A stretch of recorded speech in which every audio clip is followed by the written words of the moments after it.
We're not live No, yet. we're not. Wow. We're not. It's taking a while here to go live. Nope. There it is. Okie dokie. We Right. exist. We're alive. We Hello, world. exist. Hello, Yep. universe. Yep. Keeping it real. You've survived a week on Hoth, then, have you, Deej? Yeah. It's so there's so many. I forget that all happened since the last time we talked. Mm, It was. man. Did it all happen? Since It might have happened just kind of a couple of days before, but you just guys were before, still but I sent you the it. video of my sister's place where the time lapse video and stuff. So. Yeah, you've got to stop sending me videos of your sister, Deej. It's all Yeah. sorry, that's not what you meant. But yeah, those of us in the rest of the world may not know the huge snowfall that has befallen the East Coast, it seems, of the US. Yeah. Especially the Northwest, anyway. Northeast, sorry. Northeast, East Coast. Yeah, we got. Yeah. And literally, it's just missing Tauntauns. Other than that, oh yeah. Goodness gracious me.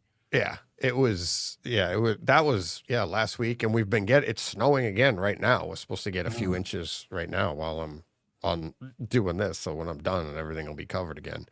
But yeah, it's just been weird. It's just another one of those years. It comes like this every now and then, but cyclical. Grew up like this. And then I remember even, I want to say like 20 years ago, it was like this. It was like, and you get one storm after another and it just starts piling up. And you got nowhere to put it. And, but yeah, my sister's place, she's right on the ocean on the South Shore. And that particular storm came through. And it was a real like nor'easter blizzard. It was a legit blizzard for the whole region, really. And she got like almost 4 feet in her thing. And you saw the thing. It's like, and what's funny is in those blizzard conditions, you're getting 4 feet of precipitation, but some parts you'll get like 8 feet, and in other parts you'll see grass because the way the wind blows and whips it around. Like, so yeah, it's crazy. It was crazy. So yeah. I mean, lots of fun. I mean, I said to you, 4 feet of snow anywhere in the UK would be apocalyptic. Yeah.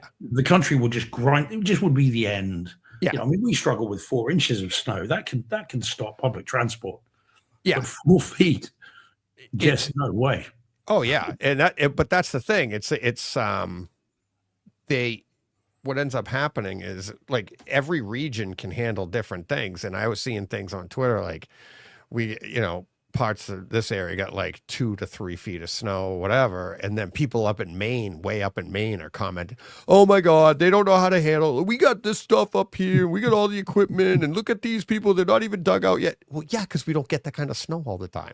You're up in Maine. It's like, yeah, they have little like snow blowers on the front of trucks. They have like, you go out to North Dakota and that's like 2 feet is like, oh, that's a fun Saturday morning. They're like, So it's all about, in the picture they were showing too. I was like, show me a part of Maine that looks like that. And it was like downtown Providence. Right. And they got like 3 feet of snow. And for a city to get 3 feet of snow, where do you put it? It's like there's buildings everywhere, sidewalks, so it's hard to get rid of. You got to pick it up and get it out of there. One of the things that I always remember about Maine, and this is kind of, when was I mean, obviously a long time ago I was there, but it was December, January, kind of around that time. And one of the couple of things I remember from it in particular was that you go to kind of a house, and in front of the house, people have trees in their yard, like little shrubs, and every one of them had a little A-frame over the top of it. And I remember asking the person we were with, who was a professor at Bangor University, and I said, why have all the shrubs got little A-frames on? And she goes, because of the snow. Yeah. And I'm like, oh, all right, okay, fine. And like everyone had them all the way through all through the town. Yeah. And that was the one. And then the other thing was, we went to see the absolute classic Schwarzenegger movie. Is it The Sixth Day? Yeah. Obvious classic. The Sixth Day? Sixth Day. Yeah. It was the one with the cloning one. Oh, yeah. Yeah. I mean, like I say, you're right not to remember it. It's not a memorable movie. And we went to the theater and saw it in Maine, in just outside of Bangor. And during the movie stopped 6 times because they had an ice storm outside during the movie and the power kept going out. Oh. Right. Now, I'd never heard of an ice storm. until I got to Maine and then saw one. And we were only Yeah. there for like 2 days. It was a flying yeah. visit, and because we were staging down to Boston, and I mean, yeah, I'd never seen anything like it. Yeah. So I think when they do talk about Maine weather, they're not kidding, but No, nevertheless, 4 feet is 4 feet. yeah. It's we were driving in the minivan when I was a kid up into Canada, and it was like there's a sign and it said like depression, and my dad, we're like, and we're all in a like minivan. My parents are in the front, 4 kids in the back of this minivan, and we're like, depression, what the heck is that? It's a dip in the road, and but it wasn't like we get frost heaves here, and they're about 4 feet, maybe 3 feet wide. It's like, you know, like literally you could see it go like this. Well, up there, it was like a whole section of road. It went down, and then like a car and a half length, and then back up again. So the whole minivan just goes like off a cliff. Like, what? And the whole family's up on the ceiling, and the car comes back up. We're like, what the hell? We didn't know what that was. And yeah, man. But yeah, weather in Maine was a whole thing. Even for the couple of days we were there. But still, I would say to you, snowfall, Boston has been the most that I've seen. We did drifts that were like 12 feet high. Again, that's where they've been cleared, but they're still there. Yeah. Yeah. It's like, I mean, you're seeing it now. They're trucking everything out. Parking lots are getting filled up with snow, like huge mounds of snow. So they have to get it, on the nice days. But like it's snowing here now. Tomorrow's going to be 50, sunny and 50. Okay. And then we're getting rain. So most of it, hopefully, a good portion of it should be gone by the weekend. Well, yeah, because we're in meteorological spring now, aren't we? So, yeah, and by the middle of the month, the 21st, I think is spring. March 21st, I think is spring, something like that. Yeah, no, it's awesome. It's on the way. It's nice. It's lighter earlier here, getting darker later. It's lovely. Yeah. And the daffodils are out. It's all very, very spring-like. Very spring-like. Yeah, they might be out here, but they're buried. So, they might be. You just wouldn't know. Know. People are saying in the chat the CGI on the 6th day has not aged well. Believe you me, that was the most entertained I've been. 2001, 2. I'll tell you now. 6th day. Yeah. 2000. There we go. God, even further back. Yeah, I mean, like I said, I've seen it a number of times, and the most entertained I've ever been during that movie was during the power cuts. It's not a good movie. Not a good movie, that one. It was Schwarzenegger though. That's so, well, indeed, and that's why we went to see it. Exactly. Only 2 days in May. I mean, him, Stallone, they had a run where it didn't matter what they were doing. It was like even Bruce Willis. Remember Hudson Hawk? Yeah. Mm-hmm. Walked out of Hudson Hawk like striking distance is the one I always think of. When we're talking about Bruce kind of wavering, striking distance was the one I always think of, where he's the boat cop. Yeah. On the river police, isn't he? So, wow. Yeah. that was not a good movie, that one. But yeah, no, they definitely went through a phase of, well, if they're in it, you'll see it. Paul Hurt says striking distance was okay. No accounting for taste, Paul. Just saying. It was interesting. Right, Deej, I've got a non-film related question for you. Oh, I meant to ask you before we started if you had any questions today. Just a quick one. Okay. This is non-film related, and this only came to me about an hour, maybe an hour and a half ago, right? Okay. Someone I happen to know who I think may be tuning in, but will not say so on the chat, had an interview earlier today. And one of the interview questions, there was a film-related one, funnily enough, but that's a little bit niche, so we won't do that one. But this is the question. If you were a hazard sign, what hazard sign would you be? Oh, if in an interview question. Oh, really? Yeah. That's funny. What would I be? Yeah, imagine that just dropped on you in an interview. And you'd have to think of it quick, because you'd be like, if you start thinking of it, it's like, I always think, I mean, mine for me, what came to my mind was caution. Let's say humps. Yield. Humps ahead. Yeah, humps. It was the first thing I said. If I was a sign, I'd be like caution, yield. Like that was the first thing that came to my head. Like, and be like, why would you say that? Like, why would anybody say that about me? Be like, I don't know. I was like, That's the thing, isn't it? But that I suppose it's quite a clever question in and of itself. yeah. But it's a random one. Well, I think that's the purpose of it, to catch you off guard, right? And then you'd be yeah, like, well, quite. and see how long they take to answer it. And then once they answer it, why do you say that?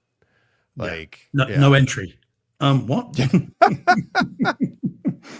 Oh God. Yeah. We're talking about interview questions. I know someone who may be listening at the moment once was asked. This is pretty. I wind her up with this all the time. She once was asked in an interview, "Where do you see yourself in 5 years' time?"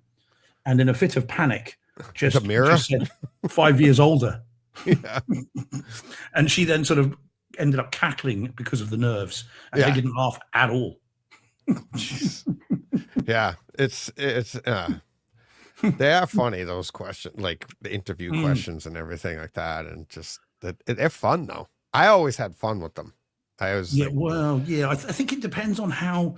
I think it depends on the reason for asking it. If the question is asked by an interviewer in a playful kind of way, it's a bit of fun. It's a bit left field. Let's see how you deal with it. That's fine. I think if it's in an interview where it's deadly serious, then that's when I would personally have a problem with that. It's like, well, what really is that telling you about me as a person? So I think if it's asked in the right way, it's quite good. The film one, by the way, just out of interest, is something about what film character would you say best? I think it's best shows or deals with the issue of compliance. So, which is kind of I had more film character shows. Would you choose to show compliance? Shows compliance. Yeah. A film character that shows compliance. Yeah, this person said Jason Voorhees. What? He was a silent assassin or something. Yeah. Yeah, that's not compliant though. That's the opposite. That's like, that's hard to even think of, because most movies, the characters aren't. That's what makes it interesting. They're antagonists, aren't they? Yeah, there's protagonist and antagonist. So neither one would be compliant with whatever's going on in the movie, right? Like, it's that's tricky questions for a quick interview. Yeah, it's that's weird. I mean, you'd have to think of I was even thinking like Star Wars. You just have to get like one of the commanders on the bridge or something like that on one of the stormtroopers, the clones. They do what they're told. Yeah, that's exactly. They're bred to be compliant. They're compliant. Yeah, and the only one, Boba Fett wasn't, because he wasn't. He wanted an unaltered clone for himself. Yeah. Jango Fett wanted an unaltered clone, didn't he? Yeah. Which was then Boba Fett, of course. Yeah. But there we go. But what left field questions? Yeah. Yeah, well, that's good though, because it gets people going, gets them off their toes, and it's like you go in for these questions, and it's when they're usually looking for they're looking for you to be trying to say something that you think they want to hear instead of telling the truth. Yeah. Right. Mm-hmm. Like the interviewer knows, like, okay, and that's why you do like, what kind of sign would you be? Or what sign would represent you? And then you're like, oh yeah, like, whatever they say. And they'll be like, why? School. Yeah. So I can think of. Yeah. Get you on a watch list. I can't even think. And it's funny when you get put on the spot like that, you forget all the signs. I don't know. What are signs? I don't know. Oh no. Isn't that the movie with Joaquin Phoenix in it? Yeah. Is there a road sign that says I'm stupid? It's like, I don't know. But me being me, I would default to humps ahead. Humps ahead. Yeah. So all kinds of trouble. Yeah, humps ahead. The best I could go with is caution. I don't know. And they ask why, I'd be like, not all I'm cracked up to be. I'm naturally careful. And that can go in any direction. Like, so that's another sign. Yeah. Lost.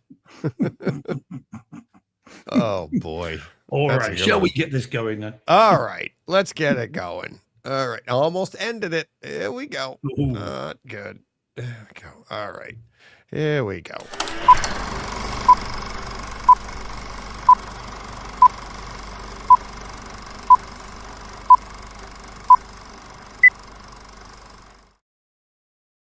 We are Brightside Theater.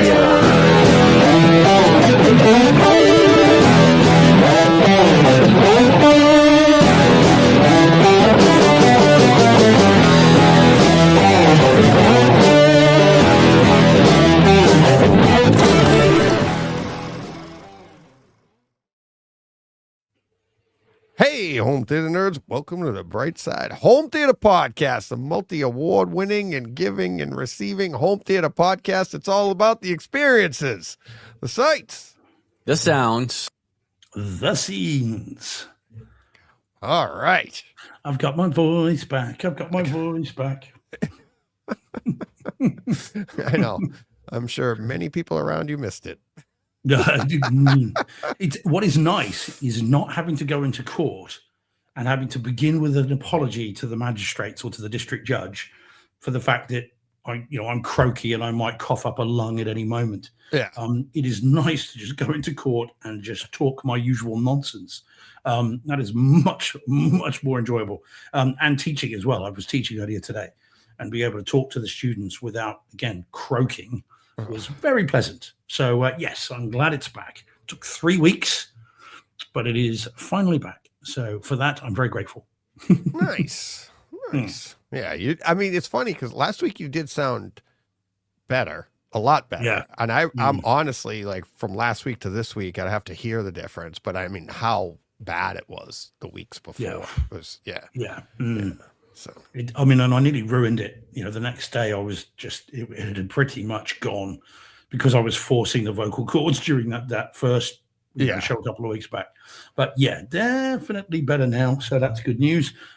Cheers, Jordan. Thank you for that. Says Steve does have his voice back. Yippee. It's question marks there. While we're doing that, and let's say hi to everyone in the chat, shall we? Because there's a fair few in, which is good to see. So Rach was in, looks to be first. Said, good afternoon, Steve. Hope all is good. So Rach was in this afternoon. Hey, Rach. I know she's been having some issues with her pet beagle, Jacob, but he's on the mend, so that's good to know. TSG dropped in, said he's just watched your favorite film of the year that you haven't seen yet, The Bone Temple. Oh, yeah. Steve At is in the chat. Hey, Steve, said as well. Been watching Dirty Harry in 4K. Good man. Yeah, made our short list-ish of the films of our home theater experiences last year, sorry. Yeah, Dominic's in as well. Hey, Dom, bonjour, and bonsoir even. He is in. Saw Scream 7 the other day. Still haven't seen it. Missed the opening weekend, so I will probably wait to see it at home. Michael Piantadosi is in again. Hey, Mike. Hey, buddy. Paul Hertz in. Hey, Paul, as we know. I did say TSG, didn't I? He's in. Local boy. Good to see you. Captain's in. Yep, Captain, my captain. Hey, buddy. Jordan's in again, as we said. Hey, Jordan. And I thought I saw... Holger's in. Hey, Holger. How are you doing, buddy? And Old School Kung Fu Films is in. You're a week early, Old School Kung Fu Films. From next week, as we will trail at the end of the show, it all goes a bit martial arts for a few weeks. We'll come on to that. Yeah. We'll trail it later, probably. John Mentor's in as well. He's doing a watch of all of the Purge movies. One left to purging the Purge movies? That sounds fun. Have you seen them all? No, I haven't seen any of them. Really? Not even the first one? Nope. I've got them all in 4K. Yeah. I have seen them all. But what I would say to you, John, let me ask you this, buddy, right? Why is it that in the Purge movies, when all crime is legal for 24 hours, all people do is kill each other? No one goes and commits a shop theft. No one goes and steals that big TV that they've had their eye on. Everybody just kills everybody. What's the point of that? Anyway, there we go. That's my wonder with the Purge movies. They do drop in quality, each successive one. It's the law of diminishing returns for me. But they are movies, and I've got them. That's everybody that's in. What I would say is, again, as I usually sometimes remember to say, if you're in the chat and it's your first show, or you've been in the chat forever and never said hi, or you're watching, then feel free to say hello. We're still waiting for the Penguins. So if you're in an unusual place or you want to say hi, then please feel free so to do, and we will treat you with absolute contempt. No, we don't. We'll be very friendly, as we tend to be. Let me see, what do we got for I haven't checked it this week. What were we at? 73 last time, right? 73. 73 countries. Yes. So, was it 76? Oh, geez. I don't think it was Yeah, 76. do you know what? I can't 71, and then I think it was 73. So, what is it? It's taken. There we go. All right. Where are we at? Where we be? First play. 73. Yep, still at 73. Okay. 73. Come on, those penguins. Come on. There we go. I mean, in fairness, there are parts of the world where they've got other things going on right now. But still, if you could just fit us in and say hello at some point, it would be appreciated. Parts of the world. You're funny. Oh, talking of which, that's nothing my more other question. important than us, Steve. Nothing. Absolutely. Well, that's my other question, and I'm glad that reminded me. Right, this is a movie-related one. Okay. If you've got a second. For no reason whatsoever, no reason that I'd ask this week. Top 3 war movies. And you can take this any way you like, because this is a deceptively wide question potentially. All right. Literally just off the top of my head, Bridge over the River Kwai. Oh, good choice. Saving Private Ryan. Awesome. Platoon. Oh, very nice. Okay, so 3 separate wars as well. There you go. Check that out. And what's funny is now I'm like 1917 we got. It's like that. I could have done that one. It didn't pop in my head though. So it's like you got to go with like what pops in your head. It's like, But if you said 4, then I would have grabbed 1917 because then I would have had that 4. And look at the chat go. Look at the chat go. So we've got Captain 83 says Starship Troopers. Great. It is a war movie. Yeah. So is Star Wars. Well, yeah. How did you miss that? That should have been top 3. Should have been The New Hope, Empire Strikes Back. Exactly. All wars. All the same war. Holger says it. Go Holger. Yeah. So Fury. I mean, that's one, kind of kick yourself for that.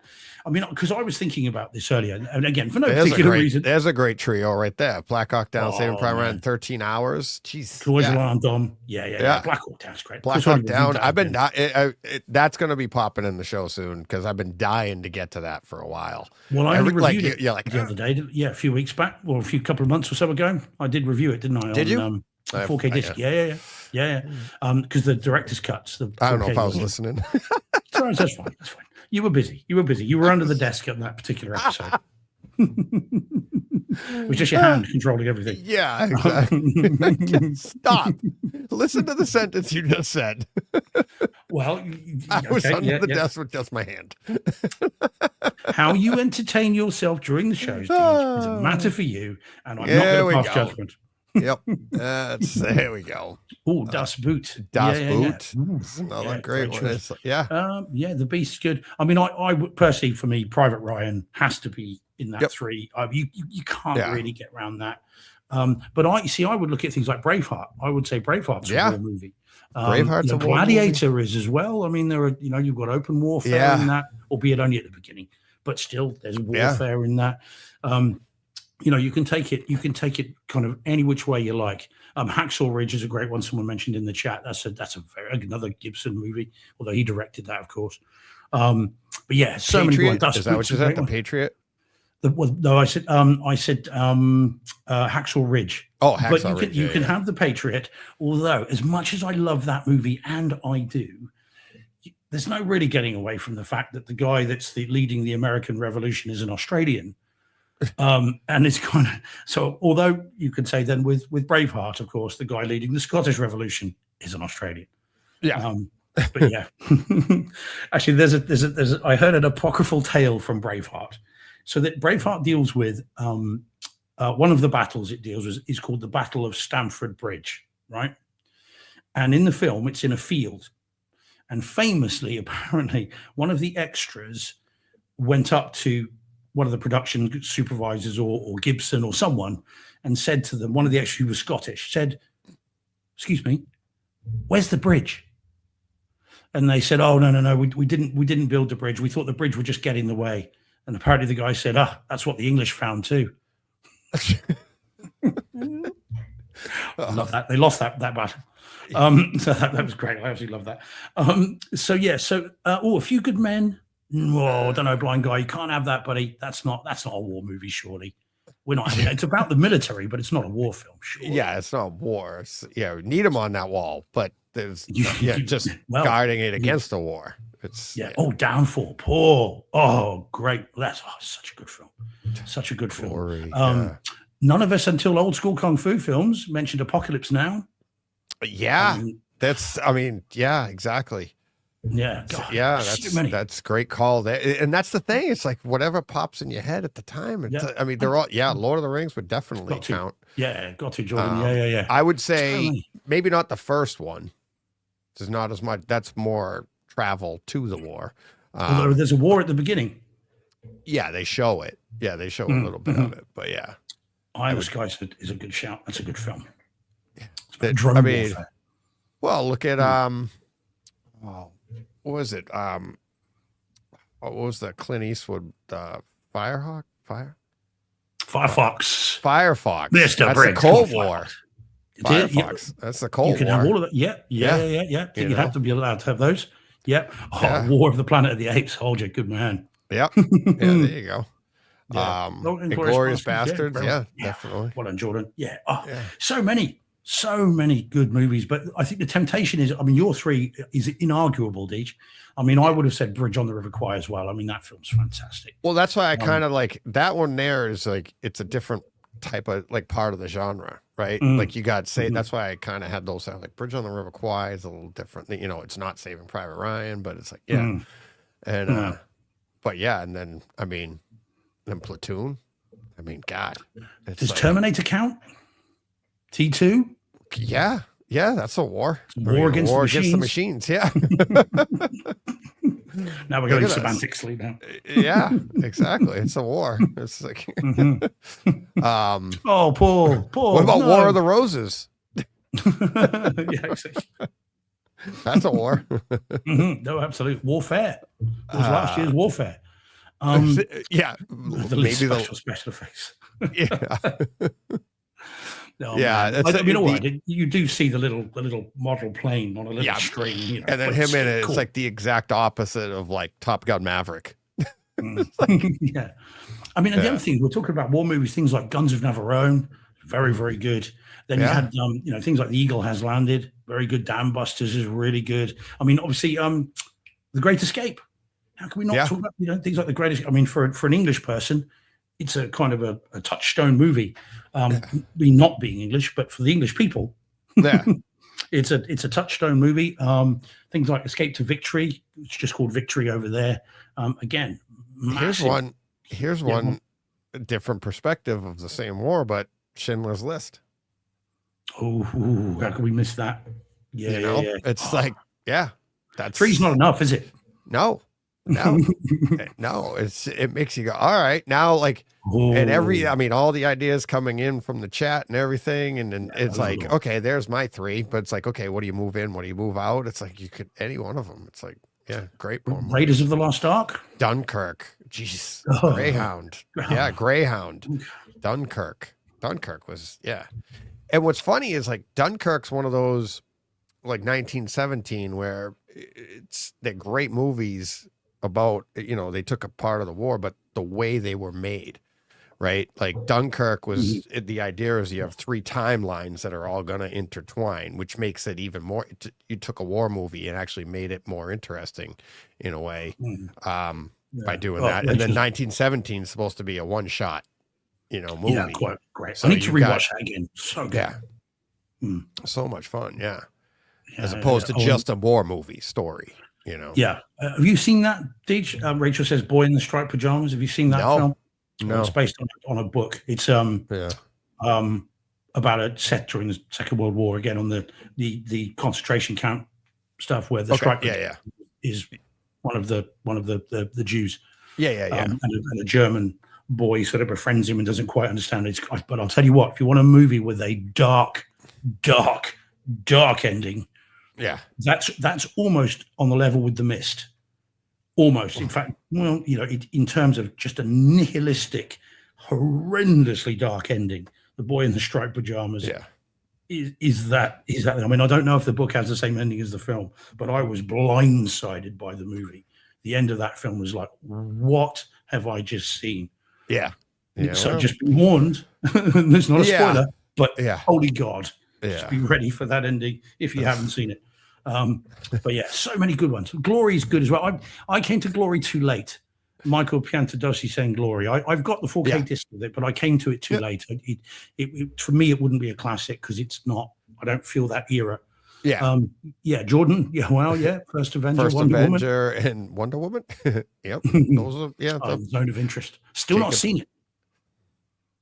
No, I haven't seen that one either. I thought you did, Deej. I thought you had seen that. Zone of Interest? Yeah, maybe. I'd have to see it. You know how many times I've seen movies and been like, I've seen that, and then you go and watch it, like, I remember this one. The one with the SS commander and his family living on the outskirts of the camp. It was a really sound heavy movie. I think did it win for best sound? Year before last, something like that. I haven't seen it, but I was 99% sure you did. I did. Yeah.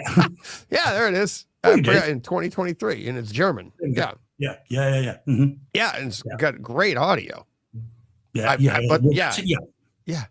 There you go. See? And I just pulled it up on Kaleidoscape. Yep, I own it. Snappos. I thought you'd seen it. Yeah, because I missed it. I still haven't seen it. I didn't need to. You've seen a lot of movies when you forget what you've seen. Oh, yeah. Or own. Right? Yes, you were like, thanks. I should buy that. Thank God. Thank God for Kaleidoscape. It's funny you should mention that, Deej. There was an ordering snafu this week, and I've got 2 copies of The Grey. I thought you were going to say you bought a Kaleidoscape. No.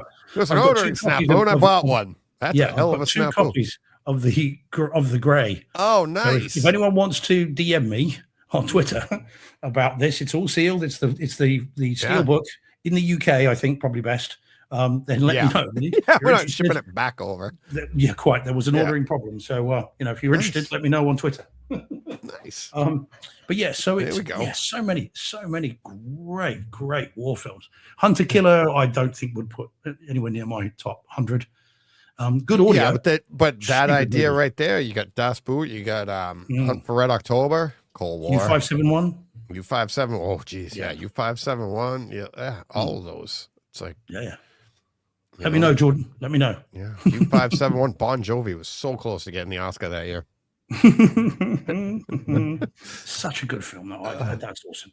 Yeah. 300. 300. There you go. Yeah. Gotta be in there, isn't it? In the mix there somewhere. Yep. For the next week, I'm gonna be just thinking to myself, right, I should have said that one. Oh God, I forgot that one. Oh yeah. Yeah. Oh man. Yes, see. Could you come up with a top 50? I think you easily could. Yeah, I think we just did. It's like go back and write them down in the order we said them. We've got to be at 50 by now. Yeah, easily. Yeah.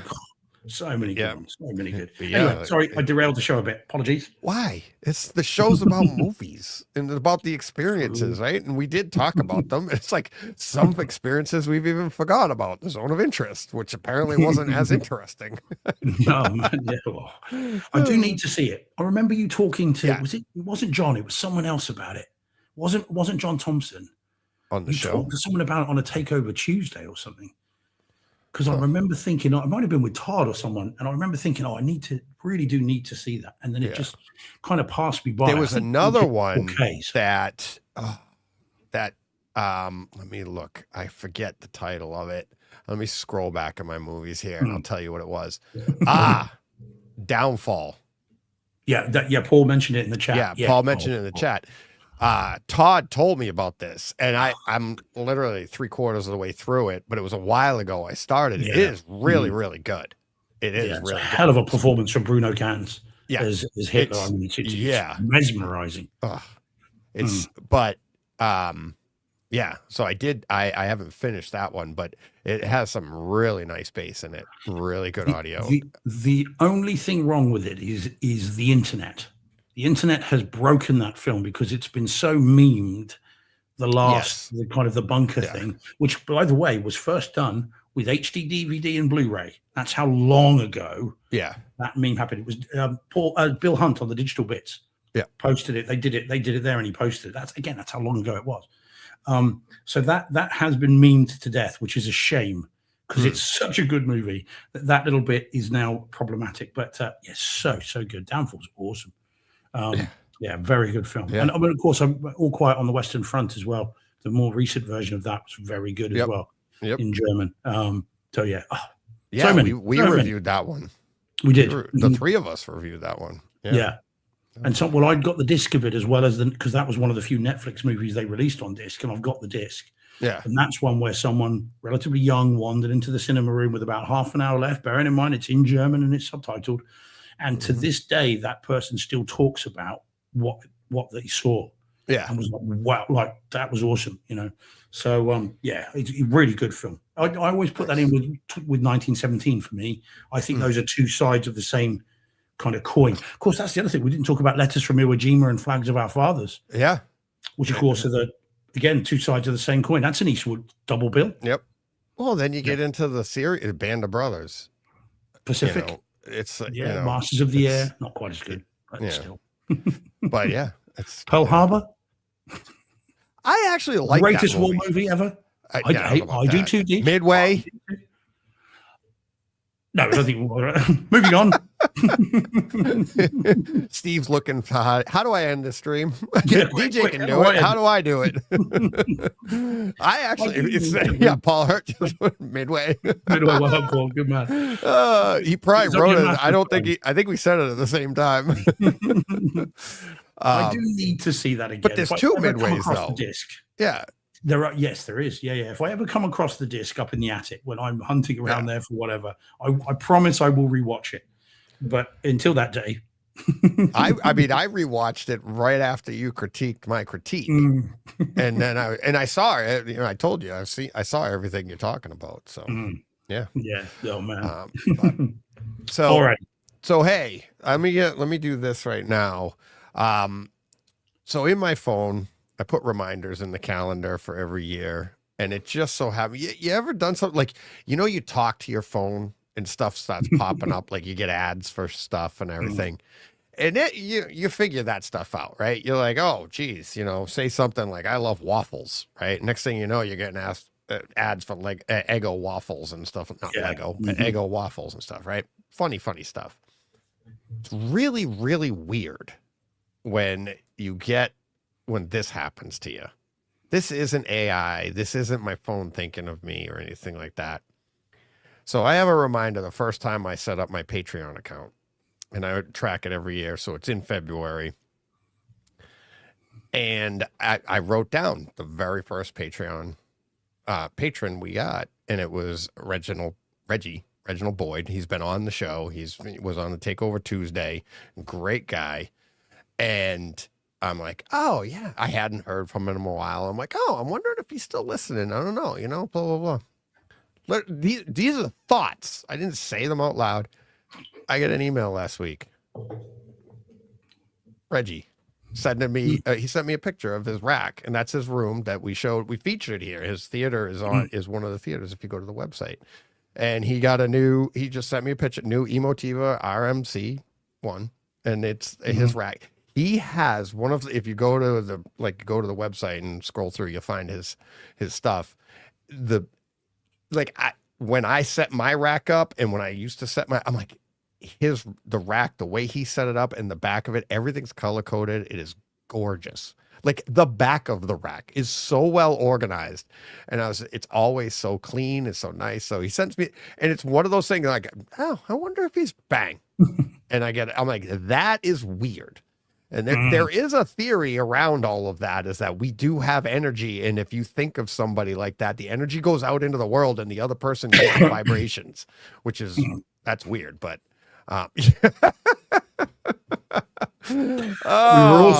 we were all thinking it. They're all thinking of it. Yeah. Well-organized rack. Yeah. Blind guy. He really misses seeing them.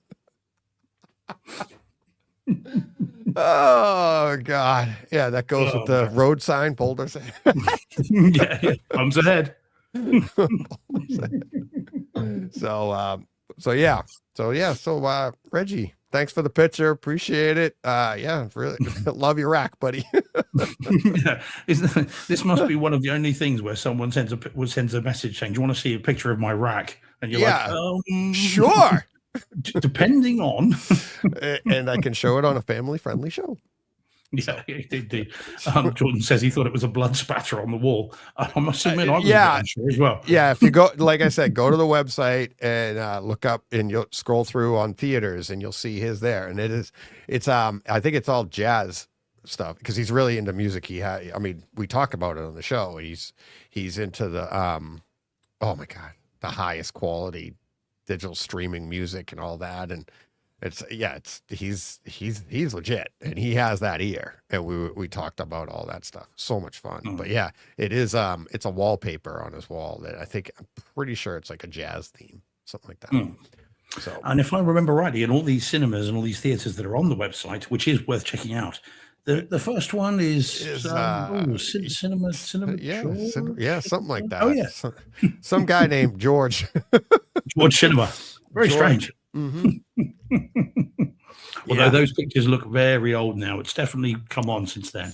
The equipment room looks so sort of sterile compared to what it is now. It's crazy.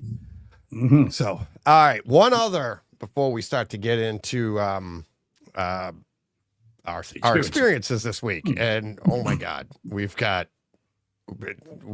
you and I have. Well, we have one movie between us that could take the whole show, and I have another one that could take a whole show.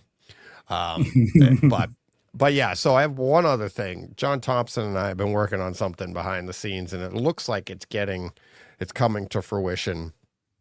At the end of this month, you've seen write-ups and everything like that, and John and I were talking about it, and we want to not put it to bed, but I want to do something where, look, there's a lot of information out there. And as I've said, it's like, I don't even like the term, especially in home theater. I don't like the term misinformation.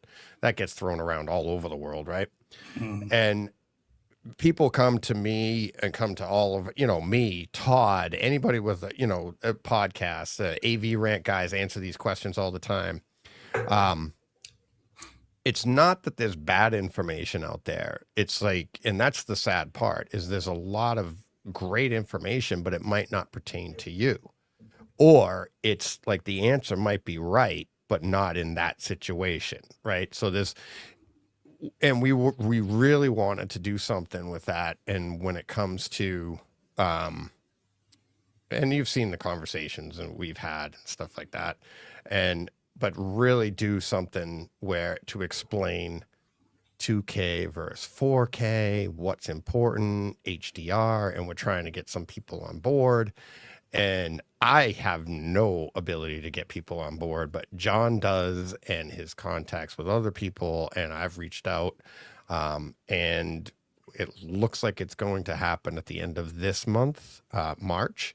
It was supposed to happen at the end of February, but scheduling with some certain people, and I don't want to announce who they are, but some big people, coming on to the show. So it's going to be live, probably on a Thursday. So at the end of the month, I think, a Thursday, 4 p.m., we're going to do this. And it'll go out as a Takeover Tuesday as well, audio only, but it's going to be a live show. As soon as I was hoping to get it 100% scheduled by today, but I did want to make people aware, like either I'm pushing for, let me see, February, March. I'm pushing for March 1st, the 26th. But it's the 19th or the 26th we're working on right now. And I'm trying to get the 26th just because it's further away and gives us more time to talk about it and really promote it. So, but yeah, it's going to be fun. It's going to be a panel. John will be involved, of course. But it's going to be, definitely something that you're going to want to check out. So looking forward to it. And I think it should stir the sauce a little bit, but also answer a lot of questions. And John, and everything needs. Yeah, it's an 18-hour show. Yes. Yeah, yeah. So book it. So so starting Thursday, we'll wrap up. Yeah, starting on the 26th. Yeah, sometime in April. So, but yeah. So I just wanted to get that out there now because it is looking like it's going to be happening at the end of this month. So there is a man with a bottomless contact book. yes. So fair play. Nice. Yeah. Yep. So that should be fun. So we'll get that. That'll be fun. And when I have more information, I will get that out to you. Hopefully, obviously, by next week's show, I should have the deets, as the kids say today. So, all right. All righty. What do you want to kick it off with there, buddy? Well, can I tick off one that's been there a little while? Top left on the screen, I can see there. Let's deal with that because I don't think we've ever talked about this. And I don't know what your view of it is. It's been there since the 5th of January. Really? I saw it. Yeah, it has. It just because we've had so much cool stuff since that it's just, kept getting pushed. It's my fault, not anyone else. Yeah. So yeah, let's start off with this one if that's all right, just so that I can tick it off my little list here. I think we can. We'll tick it off. Let's see. All right, here we go. All right. Okay. I mean, we talked about The Patriot earlier. Yep. This, of course, is not that, but it does have Heath Ledger in it. This is A Knight's Tale on 4K UHD and in Dolby Atmos, which was released here a little while back in a steelbook, which I missed when it came out because I didn't realize it was coming out until it was sold out. And I missed it. However, I was fortunate enough to be able to locate a brand new version of it. Well, indeed. Sorry, I didn't put the comments on this. Sorry. No, that's all right. And so I managed to get hold of a copy of it eventually and watched it. Now, presumably you've seen this, Deej? Oh, yeah. A long time ago. Yeah. What did you think of the film? I liked it. I liked it. Yeah. It's like I like him. Right. Yeah. Well, he's hard not to, isn't he? Really? Yeah. Exactly. Yeah. But yeah, I do remember liking it, but I'll be honest with you, I barely remember it. Okay. All right. Well, let me remind you then. In that case. Yeah. Give me a synopsis of it. A synopsis. Yeah. So this is A Knight's Tale with Heath Ledger, Paul Bettany playing Geoffrey Chaucer. Wow. And we've got. What did you say it was? Early 2000s. Something like that. 2000. Oh man, let me check. It is early. I think it's like 2003 or something. Let me have a look. I thought it was 2000, 2001, something like that. Early on. A Knight's Tale, 2001. There we go. Okay. And Mark Addy is in it as well. Yeah. A number of people from Game of Thrones pop up in this, by the way, interestingly. So this is a thoroughly modern telling of a medieval story of knights and daring do and lots of cool jousting. And the reason it's a thoroughly modern retelling is that you've got modern music. So it begins with the jousting tournament where you've got the crowd doing, to We Will Rock You, and electric guitars and stuff, which caused a lot of controversy at the time. And some critics couldn't get beyond that. I mean, it does not have the ratings on IMDb that it should do. Funny enough, I'm just looking now. Yeah, it's only, what's it got? It's got... Rotten Tomatoes, 59.79. Yeah, which I think is low for this. Yeah. It's only got a 7. Has it in 4K, Dolby Vision, Dolby Atmos, $15. Yeah. But yeah. Yeah. So 56. Yeah, 56 on IMDb, which is low for a movie that everybody you ask says love it. Yeah. And it's more than cult status. I think it's actually more mainstream than that. I don't remember I don't remember people saying they didn't like it though, even back then. It's like it's not one I've watched. I know I own it. I know I have owned it and I've seen it, but I haven't seen it. Well, it was on Superbit, wasn't it? Wasn't it on Superbit DVD? I think it might have been. I think because it's a Sony disc, so it's one of those. Yeah. I think it was. So it's a thoroughly modern retelling of Heath Ledger's character, who's a born a commoner and aspires to be something greater, and manages to persuade people that he's a knight, and then takes part in jousting tournaments, and things go from there. It's all very predictable, but it's all kinds of fun. And I really like the new music, but I said a lot of critics hate the dichotomy of Queen's We Will Rock You in medieval England. But I didn't care. I thought that was all part of the fun. And Paul Bettany's amazing in it, very funny with his kind of, he's the hype man, as it were. And obviously Geoffrey Chaucer, if you know your English literature, like Jen does, and I happen to, because I did an A-level in English lit, then the Chaucer references, and there's a lot of gags for Chaucer from the Canterbury Tales and things like that. So if you do know it, there's stuff there for you as well. I think it's all kinds of fun. I really enjoyed it. It's a great fun, silly, but in the right way kind of movie. And I hadn't seen it for donkey's years. I don't think I'd seen it since DVD, actually. I never owned the Blu-ray, if it even came out on Blu-ray. So it was nice to revisit this again and had a really pleasant time with it. Now, I'm very pleased to report the 4K UHD disc. Again, Sony disc, people, and anyone who has tuned in previously should know what that means, which is you get a serious audio and video experience, and that is what this brings. And right from the beginning, with the opening shots over the jousting arena with We Will Rock You going, and the bass of that, the boom, boom, all that stuff, just sets it up beautifully. You're just like, oh, okay, I know where I am and I know what I'm going to get. And the room fills with that noise and the thumping feet and the bass percussion of all of that, and that just floats around the room, and you've got razor sharp images. It's great, and it just sets the scene beautifully for what's coming, and you cannot possibly fail to be moved and entertained by what then ensues. So it's great. It's a really nice disc. Jordan says in the chat it's really expensive to get the steelbook now. I'm sure it is. I was very fortunate. I got it for a very good price, but I know most people it's very, very expensive. I think up over £100 on eBay. It's kind of crazy. It's almost Lawrence of Arabia money, crazy. And don't go doing that, people. Yeah, don't do that. So, don't spend that. But if you can get it like what I did for a really sensible price, it's a great buy. And obviously, if you've got Kaleidoscape, you haven't got to worry about any of this. What price is it on Kaleidoscape, these? I mean, I know you want $14.99. So it's an absolute steal for that. And really should be, bought, purchased, and give it a go. It's really good fun. I'm sorry to those that I saw it so long ago that I haven't mentioned it before now, because they could have had it months ago. But well worth picking up. It's very, very cool. Nice. Right. That's a fun one. That's I'm looking to, where is my Kaleidoscape right now? There it is. Jordan says it did previously release on UK Blu-ray. Oh, I missed that then. Yeah, it passed me by, but I couldn't pass up the 4K disc.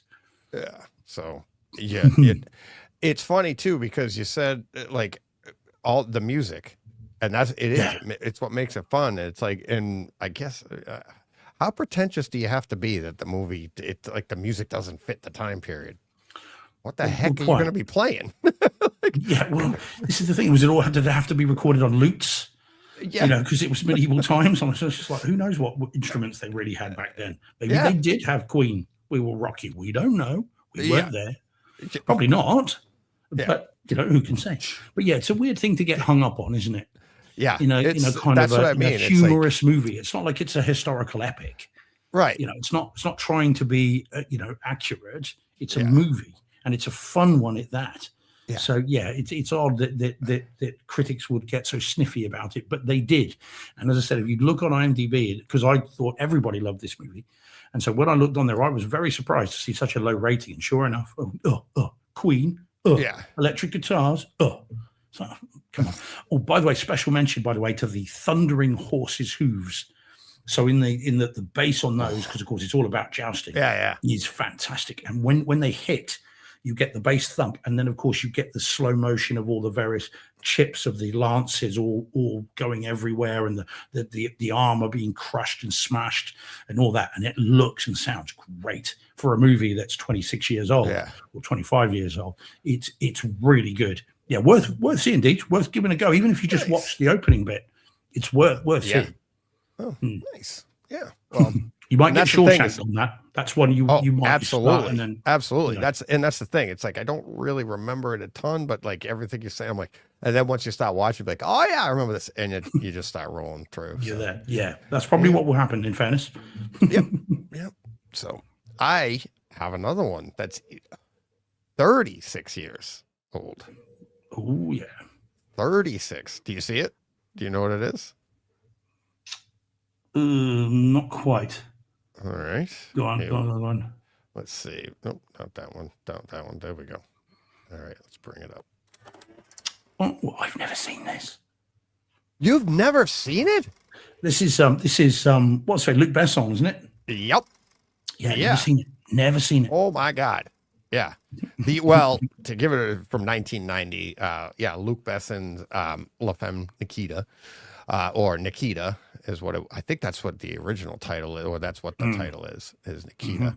But yeah, La Femme Nikita from 1990, just dropped on Kaleidoscape in 4K, Dolby Vision, DTS Master Audio 5.1.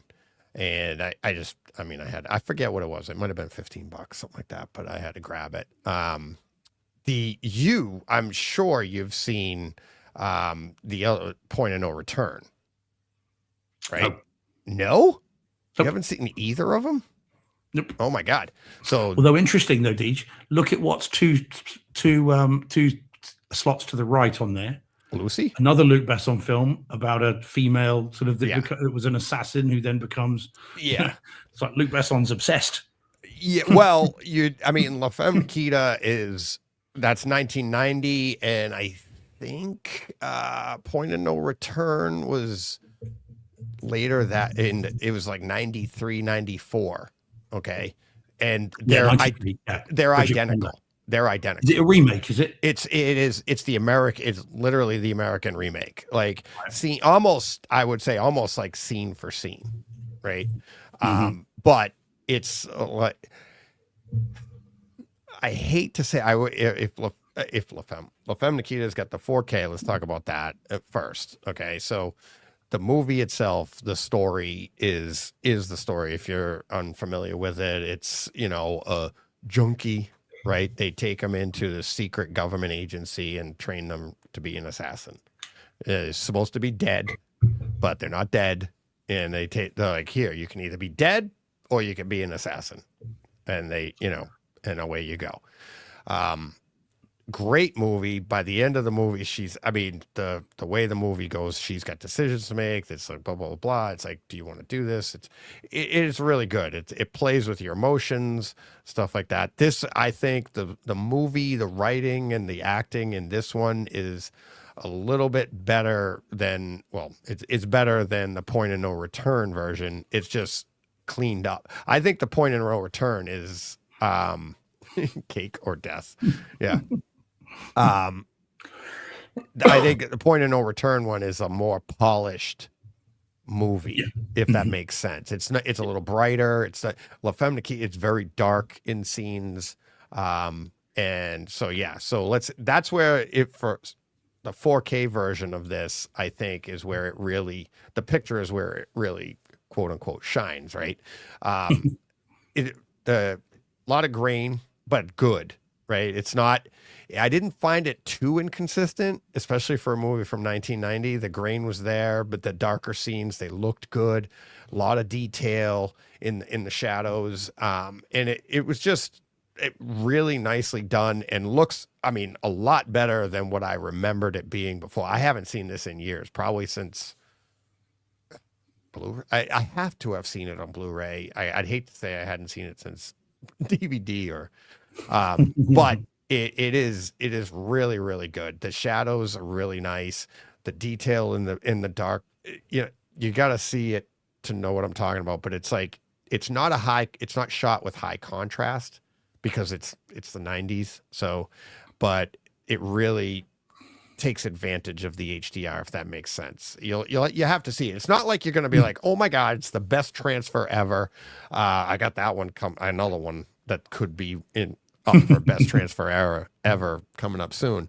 But this is really nice. To me, it's a classic movie.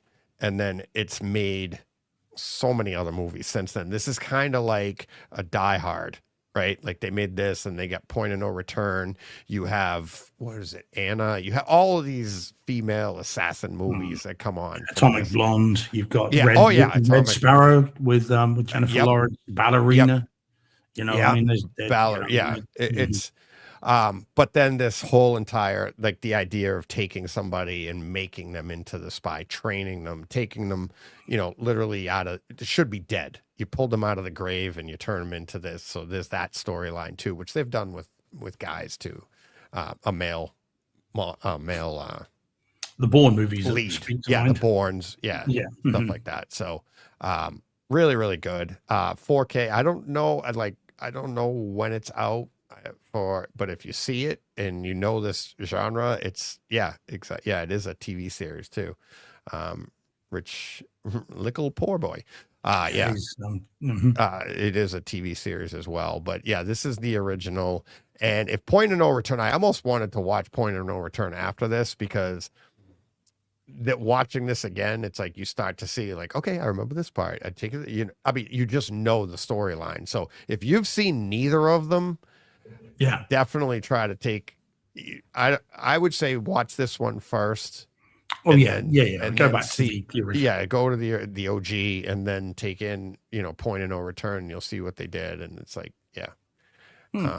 So yeah, really, really good. Definitely Yeah. worth picking up if the 4K crosses your path. Yeah, Definitely well, worth Jordan picking up. says it. There was a 4K steelbook released here in 2024, so Oh, okay, cool. it may be, maybe knocking around, but yeah, okay. I shall keep an eye out for it. Yeah, it just got, like I said, the Dolby Vision here. Mhm. So yeah, it was really. That's why I was like, all right, got Dolby Vision, gotta grab it. Of course, There you go. the one we didn't mention, which is Leon, the Professional, again by Yes. Yep. Luc Besson. Luke Besson, that is and that's Jean Reno Yeah, is in it. Jean Reno, as Don would tell Reno. us. Yeah, so he's in this one as well. So Oh, yeah. okay. Oh yeah, he shows up later, but yeah, he's in it. So yeah, and it's who was in I'm trying to think of who was in Point of No Return, but Bridget Fonda. Yeah. Gabriel, was it Gabriel Byrne? He was the recruiter, I think, if you will, is in that one. So really good. Really good. Tom says Renault, like Renault. Not Reno. Gene Reno was in it. Yeah. Gene. No, I know that. I knew it was Jean. Hey, Gene. Or Jan. So, all right. Renault. Let's see. All righty. Let's go back to there. All right. What would you like to come up with? Man. next? Right. Oh, I'm spoiled for choice. Right. Let's do the one that's second from the top, in from the right. That one. Up. Left. Left again. You see that one there? It's face turned, looking to the right. You're right above. This Wait one. there. Yeah, please. Oh, That one. now, loads of people will have seen this, but I just want to give this film its props. All right. Yeah, There we go. I doubt you will have seen this, Deej, but you need to. No, yeah, and it's yeah. Cliche title ever. Very good film. What did you cliche title? Is that what you said? Yeah. Oh, yeah. I mean, it's just the most boring, just ridiculously stupid title for what is a very good film. Nice. All right. Here we go. Okay, ladies and gents, boys and girls, and again, I know as I say this, every horror movie fan on the planet, what is engaged in this and listening and watching, will know when I talk about the 2017 movie The Ritual, starring Rafe Spall, who's on the camera there or on the picture there. This is a movie that I have seen many, many, many times, but has been cruelly left in the UK, at least, with just a DVD version. Never hit on Blu-ray, never hit on 4K. I live in constant hope that one day some art house indie studio, be it in the US or in the UK or indeed in Europe, will get hold of this and give us finally an HD version of it. Now, I saw this. The reason I'm reviewing it now is because it popped up on Apple TV or iTunes, whatever you want to call it. Yeah. And I happened to see that it was available. And because again, I did what I do every few months with this movie. I did a quick check on Amazon. Oh, Dom, not seen it. Dom, top of the list, please. top of your list. You're going to love this. So it happened. I every few months I do a check on Amazon and I do a check on Google and I see, has there been a decent version released somewhere? And there always seems to be no. So it came up on Apple and I was like, right, I've had enough of this, and I bought it in HD for like $3.99, whatever it was, $4.99.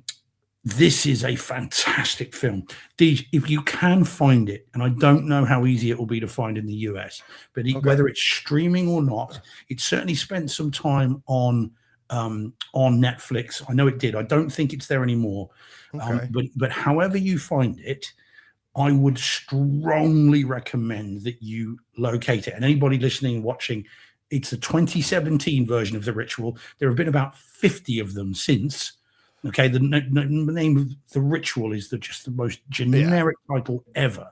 Yeah, there's one on Kaleidoscape that's in 4K SDR, but it's from 2025 with Al Pacino and No, it's the 2017 version. Don't be fooled. There's loads of them. There was an Anthony Hopkins movie called The Ritual. There's loads of them.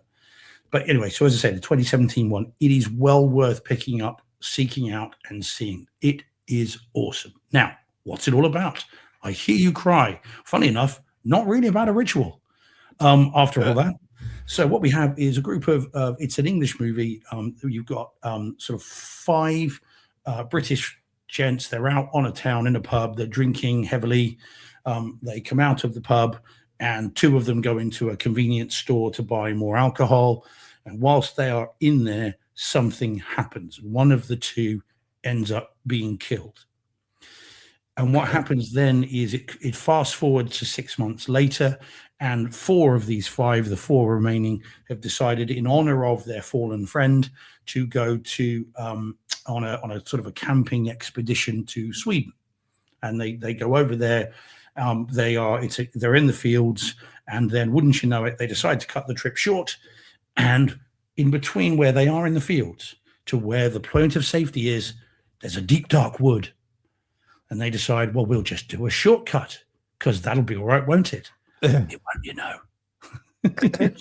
So into the woods they go. And then things unfold from there. And again, I appreciate that. That sounds very cliched, and I'm doing it a disservice by joking a bit about it. But what then unfolds is awesome. Now, it's gory, it's graphic, but what happens to these 4 is awesome. I mean, it really is. I really do like this film, but it falls apart in quite a realistic way. You know, I mean, I see billions of these movies, as you know, Deej, and it's unusual where you'll have a character go, no, that's stupid. Don't do that. That is wrong. That's not how we're going to do it, because you do that and you're just putting yourself at risk. Don't do that. We're going to do this. And that gives it an air of kind of reality that these movies tend to eschew. They normally try and stay away from that. But it's really, really good. And as I said, very gory, messed up, and an ending you won't soon forget. But it's great. I love this movie. And when it popped up again, I just had to review it. I know it's only a stream, it's a purchased version, but it's only a stream. But I had to review it and had to tell people about it. And again, people like Dom, fair play, it's people like Dom I'm trying to reach with this movie. Yeah. And you, Deej, is a casual horror fan. I mean, Dom's a big horror fan. Yeah. But this is a film that needs to be seen by as many people as possible. It's awesome. It's a really well done film, and touches on all kinds of superstitions. It touches on supernatural. It touches on real interactions. And you're a guy that likes to go hiking and camping, Deej, I know. Yeah. And I think you'll recognize some of the issues in this, albeit with a supernatural kind of bent to it. It's very, very good indeed, and I do recommend it. So Jordan's just saying, I just looked, and The Ritual is apparently releasing on Amazon Prime UK in 3 days. There we go. And available on Lionsgate Plus. So there we go. If that's and it is available here in the States. I have it here. I'm looking at it right now. It's saying 2018 on Netflix. Well, that might have been delayed. Yeah. It's so, and it's funny, the cast, it's like, so on yours up here, the cast is Rafe Spall, Rob James Collier, and Arshur Ali. And on Netflix, it's Arshur Ali, Rob James Collier, and Rafe Spall. They reversed it a little bit. It's just a mirror. So yeah, so it is on Netflix. It's the same one, an hour 34 minutes. It says violence, language, and smoking, Steve. So I don't know if I can take that in. It's got smoking, you know. There you That's go. like, That's it. it says genre British, okay, It is. and Yeah, oh yeah. British creature features and horror movies. Those are the three. I didn't know British was a genre. No, me neither. But, turns out But okay, it's like all but right. honestly, do yourself a favor, Dee. If you've got some time, it's only short. I would love to know what you make of this. Yeah, I really It would. says- This is one again, John. If you're listening as well, if you get chance, mate, I know this is one of you right up your alley as well. It just there's so much to this. It's such an interesting film, and again, cliched, sure, but with some extra twists. And Yeah, as I said, the ending will have you talking about it and they're smoking. forever. And the smoking too, so you never know your luck. There we go. There you go. So Hire me if you're- today and get a free smoking monkey. If you There's a Simpsons reference. Lionel Yep. Hutz. it says this movie is ominous, chilling, and scary. So What you said. yep, there you go. That's all on the first page for the Netflix. It's in HD.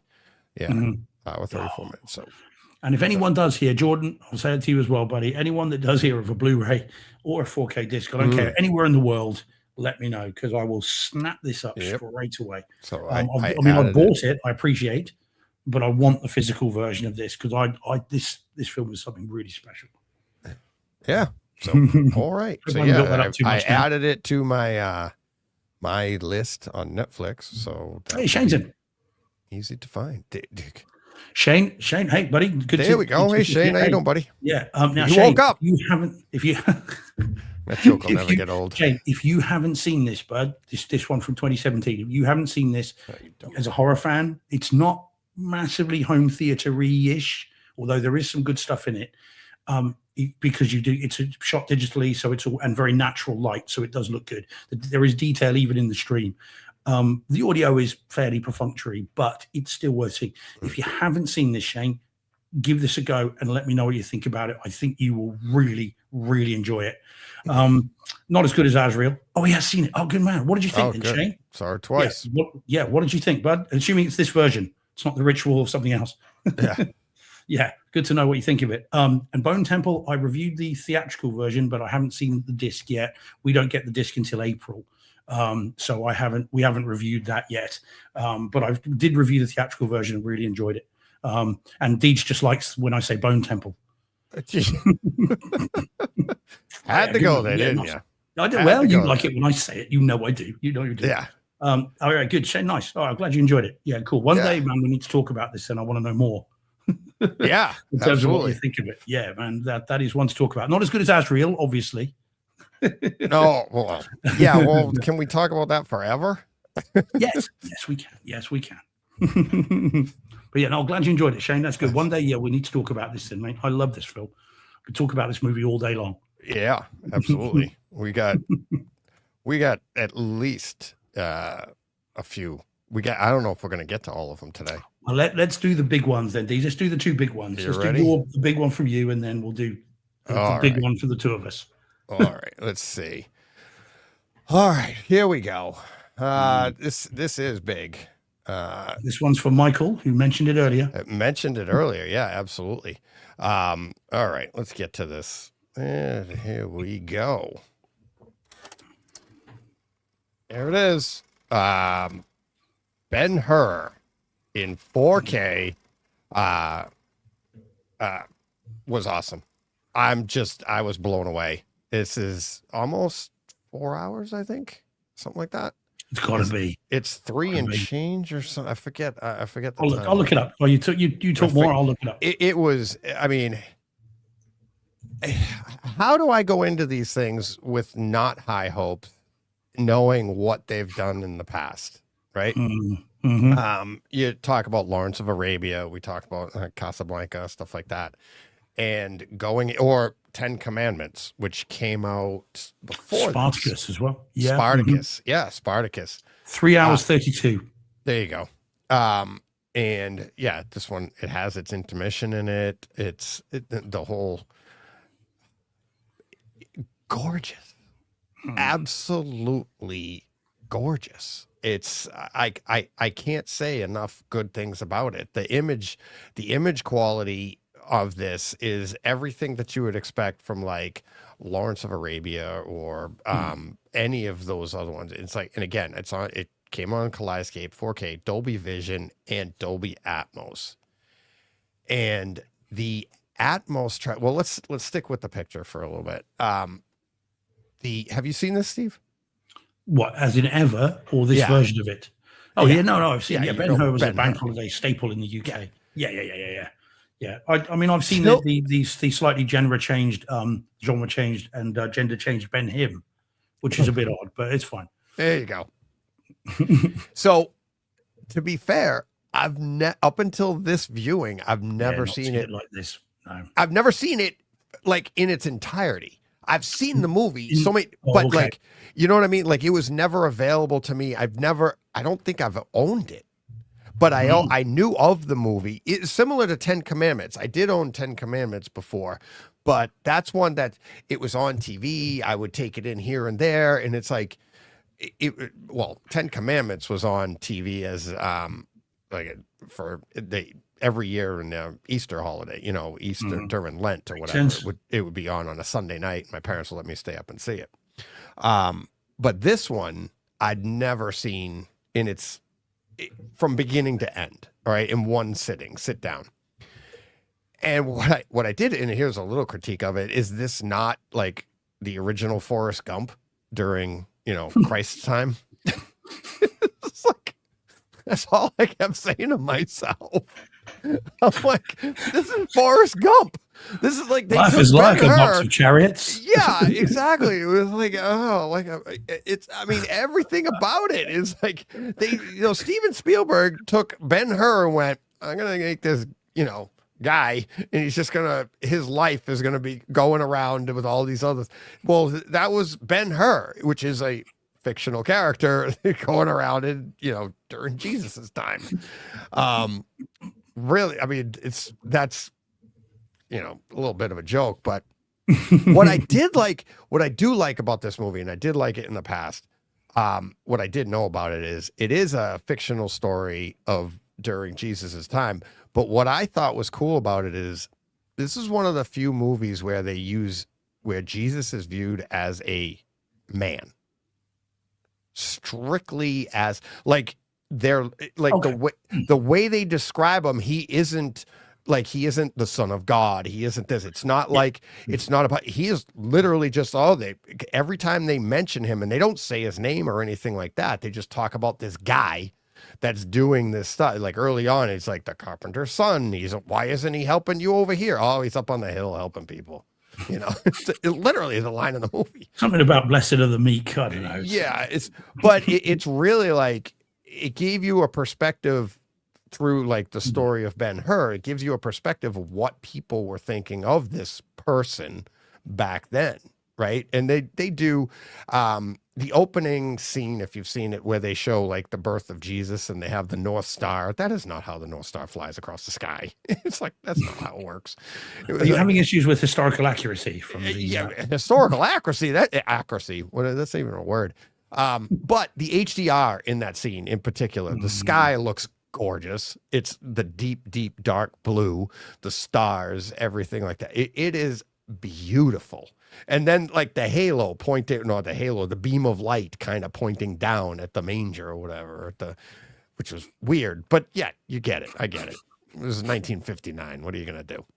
No, I'm pretty sure that it was around about the year 0 AD, I think. 0 AD, yeah, Anno Domini. That's what they say too. So it just like again, back to the picture quality. The scene, all right, the scene that they reenact. What's the painting of God? What's that painting? Sistine Chapel. Yeah, and David, like God reaching down and stuff like that. So you have that whole scene, the reenactment of that in the beginning, in that scene where Ben-Hur is on the ground and needs water, and a man comes up and gives it to him, and it takes his finger. The detail you see in that scene, the finger, you could literally fingerprint Charlton Heston right there. And then you could see the mud, the dirt on his hands, the back of the hand of what is supposed to be Jesus, and reaching down, and the touch. It's just beautiful. Their eyes, the close-ups, Charlton Heston's eyes, the close-ups of all these. It's just gorgeous. And you'll probably see in every write-up about it is the red, right? The red cloaks of the Romans and stuff. The vibrancy of colors in this movie is absolutely insane. Even to the ending when, Jesus on the cross and the blood running. Spoiler alert, Deej. Spoiler alert. Yeah, I know. It's only a 2,000-year-old story. Yeah.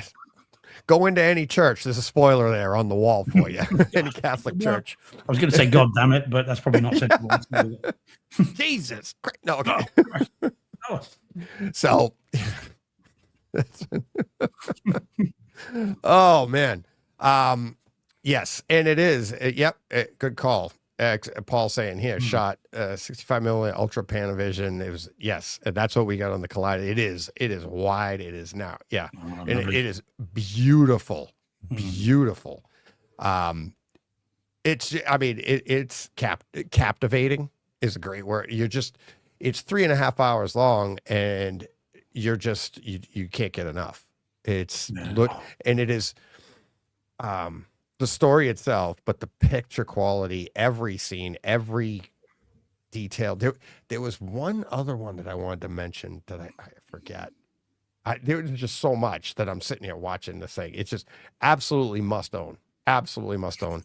And the audio in obviously Dolby Atmos, it was enveloping when it needed to be. It was dynamic. Mostly, I would say it was it's 3.5 hour long movie, but it was mostly front heavy because that's what the scenes needed, right? That's where, because it's very dialogue heavy, but the battle, which looks hysterical, the sea battle, which looks hysterical now because it's like the models and blah, blah, blah. It's so funny. The picture looks awesome, too good, as you're looking at it, it's too good. But the audio on that, the bass, the ramming, the everything, the sounds all around, they're under the ship there. Excellent use of the room. Okay, for a movie from 1959 to get an Atmos track, you're getting what you expect in that scene. Same with the chariot scene, the chariot race. Absolutely. Yeah. How do the gunshots sound, each? Really good. Excellent. Pretty realistic. I would have preferred more bass in the chariot scene, in the hooves. But I don't know if it wasn't there, if they didn't want to, and they wanted to stay true to it. They could have, I think a more modern mix would have been which may have drowned out a lot of the detail you were getting. Because you had chariots coming up along the side. You had horses all around you. There was a lot of audio around the room. So maybe I'm not saying it's not there, but it's not as thunderous as what you would expect out of a chariot race. Yeah, I think it's always a tricky balancing act, isn't it? For a movie that old, you want to interest and entice modern audiences, but you don't want to give it something that was never there to begin with. Yeah, you've got to be a bit careful, haven't you, about over egging it? Because there are people, Deej, that hop up and down about whether it should be in mono, and and any tinkering with it at all, they get very, very funny about. So I think it's tricky, isn't it, for a studio in terms of how far do we go with giving it to a mix for modern audiences. Yeah, and for this to get the Atmos in a really nice Atmos effect, I thought was very, very well done. But obviously the biggest upgrade here is you've never seen it this good, is the picture quality. It is absolutely just gorgeous from beginning to end. Can't wait. Even the intermission was really nice. Well, because you needed to relieve your bowels. Yeah, exactly. I just felt so much better afterwards. It was a really nice intermission. Yeah. Yeah, and that is one of the fun things about the Kaleidoscape too, is you're not changing, it just plays right through. So you're not, I mean, they have them here for this. It's probably going to be, it has to be 2 discs, right? For you guys, for a 4K. I don't think they can get this on a I single would have disc. thought, given the quality of it, it's almost certainly going to be across 2, isn't it? I would have thought. Yeah. I mean, I don't think know. this one on Kaleidoscape, I want to say it was like 140, something like that, 140 Yeah, gigs, so yeah, something like that on Kaleidoscape. So it's got to be 120 on disc or thereabouts. So that's 2 discs. Or isn't it, for yeah, sure? or it might be the same. It might actually be the same, and it, Mm. they can instead of compressing it to 100, you're not going to compress that to and put that onto 100. It'd just be easier to put 2 discs because you got the intermission there. So why bother? Why not? So Yeah, true. Which is what I did with Titanic, of course. Yep. And well, and I'm sure they'll do it with the next one that we're going to talk about. So Oh, we can but hope. yeah. So yeah, and the people were talking in the chat. This is coming soon for people, right? Well, it's out in the US on disc already, on but disc we've got already. to wait till the 30th of March. For some reason, we've got to give it another couple of weeks yet, or 2 or 3 weeks. Oh, so Nelson says, yeah, it's 2 disc set, 100 gig and 66. And the 66. Yeah. There you go.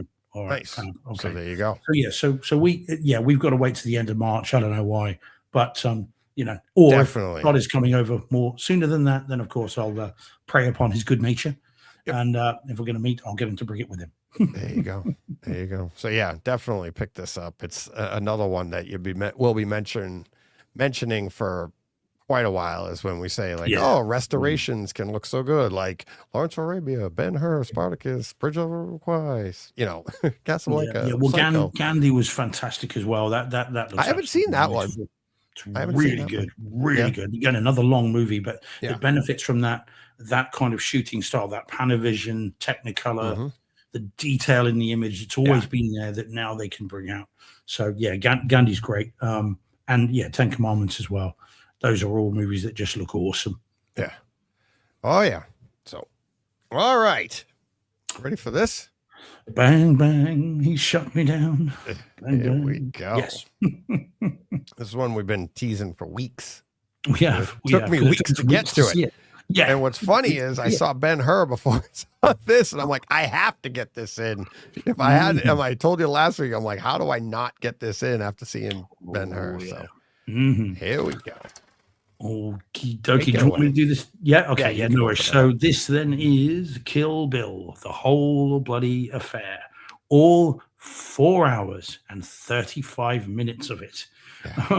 Which now, full disclosure, as you'll see from that image, I saw this on Apple TV Plus, iTunes, whatever it's now called, and I found this by accident. I literally was just clicked onto it and then I don't know what I was looking for. It wasn't this. I'm not sure what movie I was looking for, but anyway, I went onto it and this popped up. And as soon as I saw it, it was $19.99.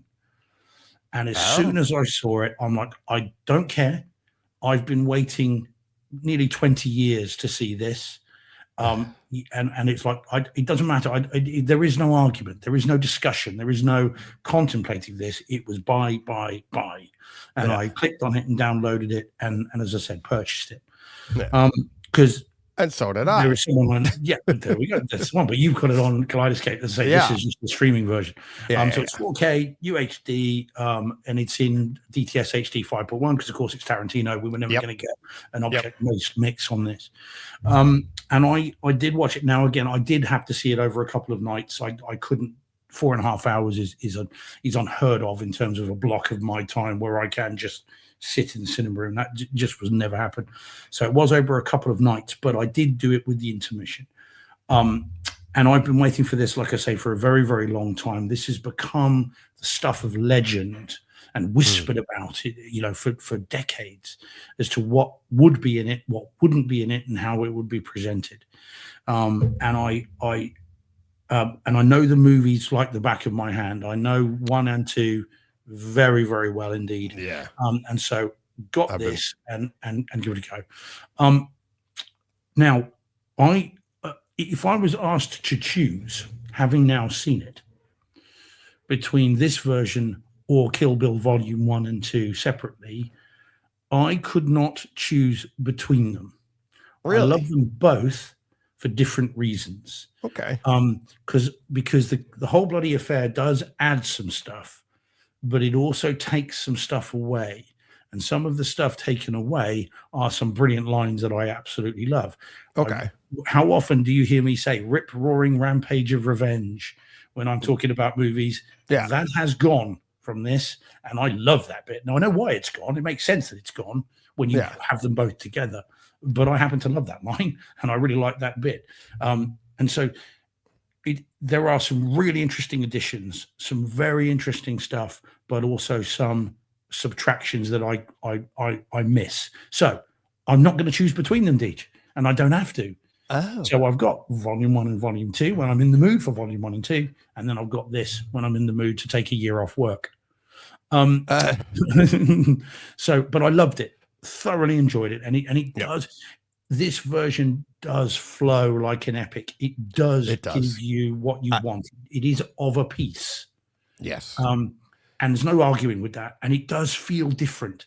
It does have a sweep that the earlier one, that volume 1 and 2 don't have. But I love them both for different reasons. And it's nice to have the 4K, the House of the Blue Leaves, whatever we call it, in color. Although I have seen that before because I had the Japanese DVD, so I have seen it in color before. But it's still nice to have it in 4K. So, what did you think of the film first, Deej? Sorry, apologies. Let me rub it in on. Now, see, I can't wait to learn the different. I don't know Kill Bill like the back of my hand like you do. Love the movies. I've seen them multiple times, but not to the degree that you know them. And if I was to pick, I would say this is the one. This, and again, 4.5 hours, but when you can skip the intermission, it's a little less than that. And it's, I mean, obviously there's a lot added to it because if you add the 2 movies up, it's like, it's just under 2 or just over 4 hours. So this, and like you said, some is taken away from that. So they add, so this is about a half hour of material added to this. And exactly like you said, I did watch this in one sitting. So I had the time. I was like, okay, I sat and I'm like, yes, the intermission came, got up, use the bathroom, whatever. Had to check on the dogs or the kids or something. That's fine.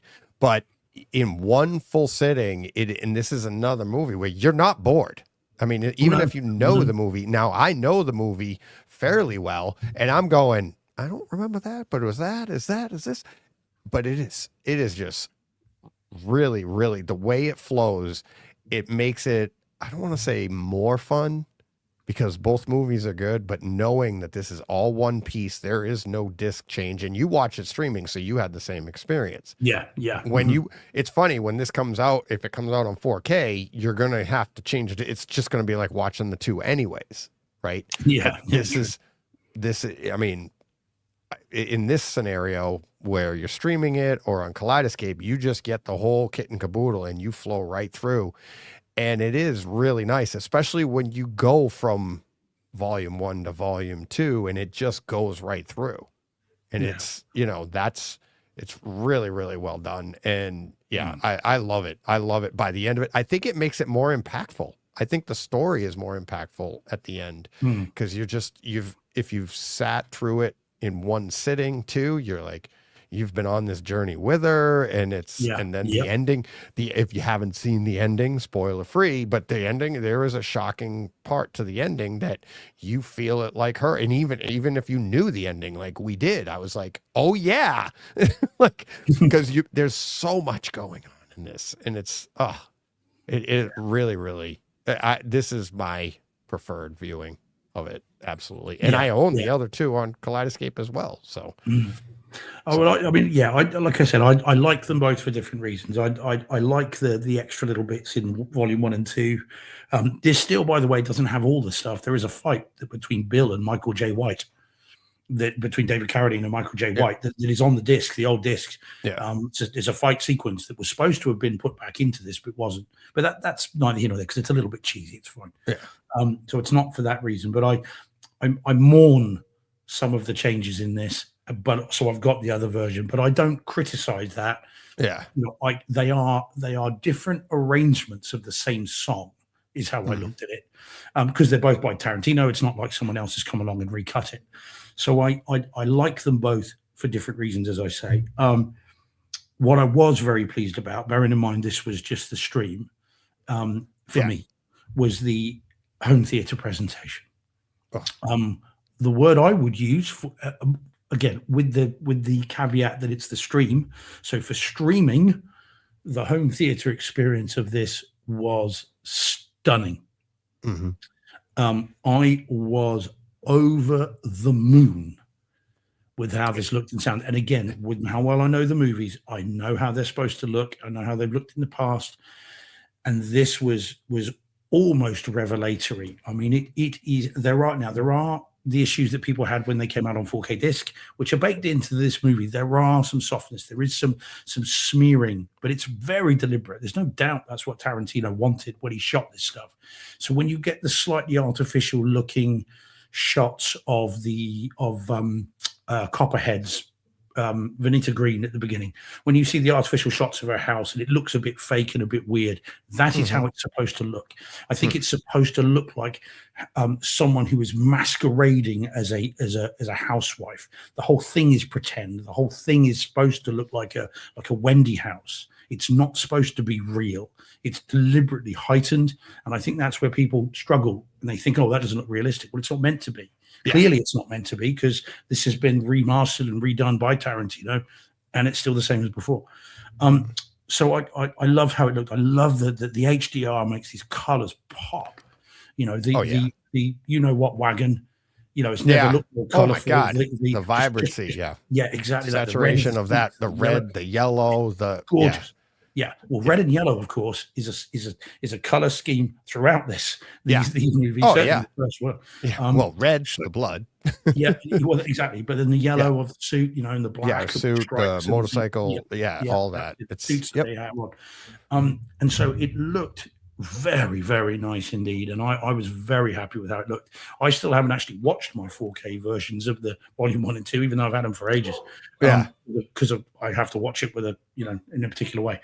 But I thought it looked lovely, and then you get the audio, and of course, no discussion of Kill Bill, either volume, and certainly in this, can be complete without the Lonely Grave of Paula Schultz. Yeah, because that is one of the Atmos demo sequences. I mean, well, it's up mixing, of course, but boy, oh boy. But that's just it. It's like that is a scene that you're like, okay, if you did a blind test to somebody that, if you don't know the movie, right? Like most people that we would talk to would be like, here's a blind test. You'd be like, all right, I know that scene. That's Kill Bill. That's the, you know the scene, and it's not an Atmos because it's Tarantino, like Nolan, right?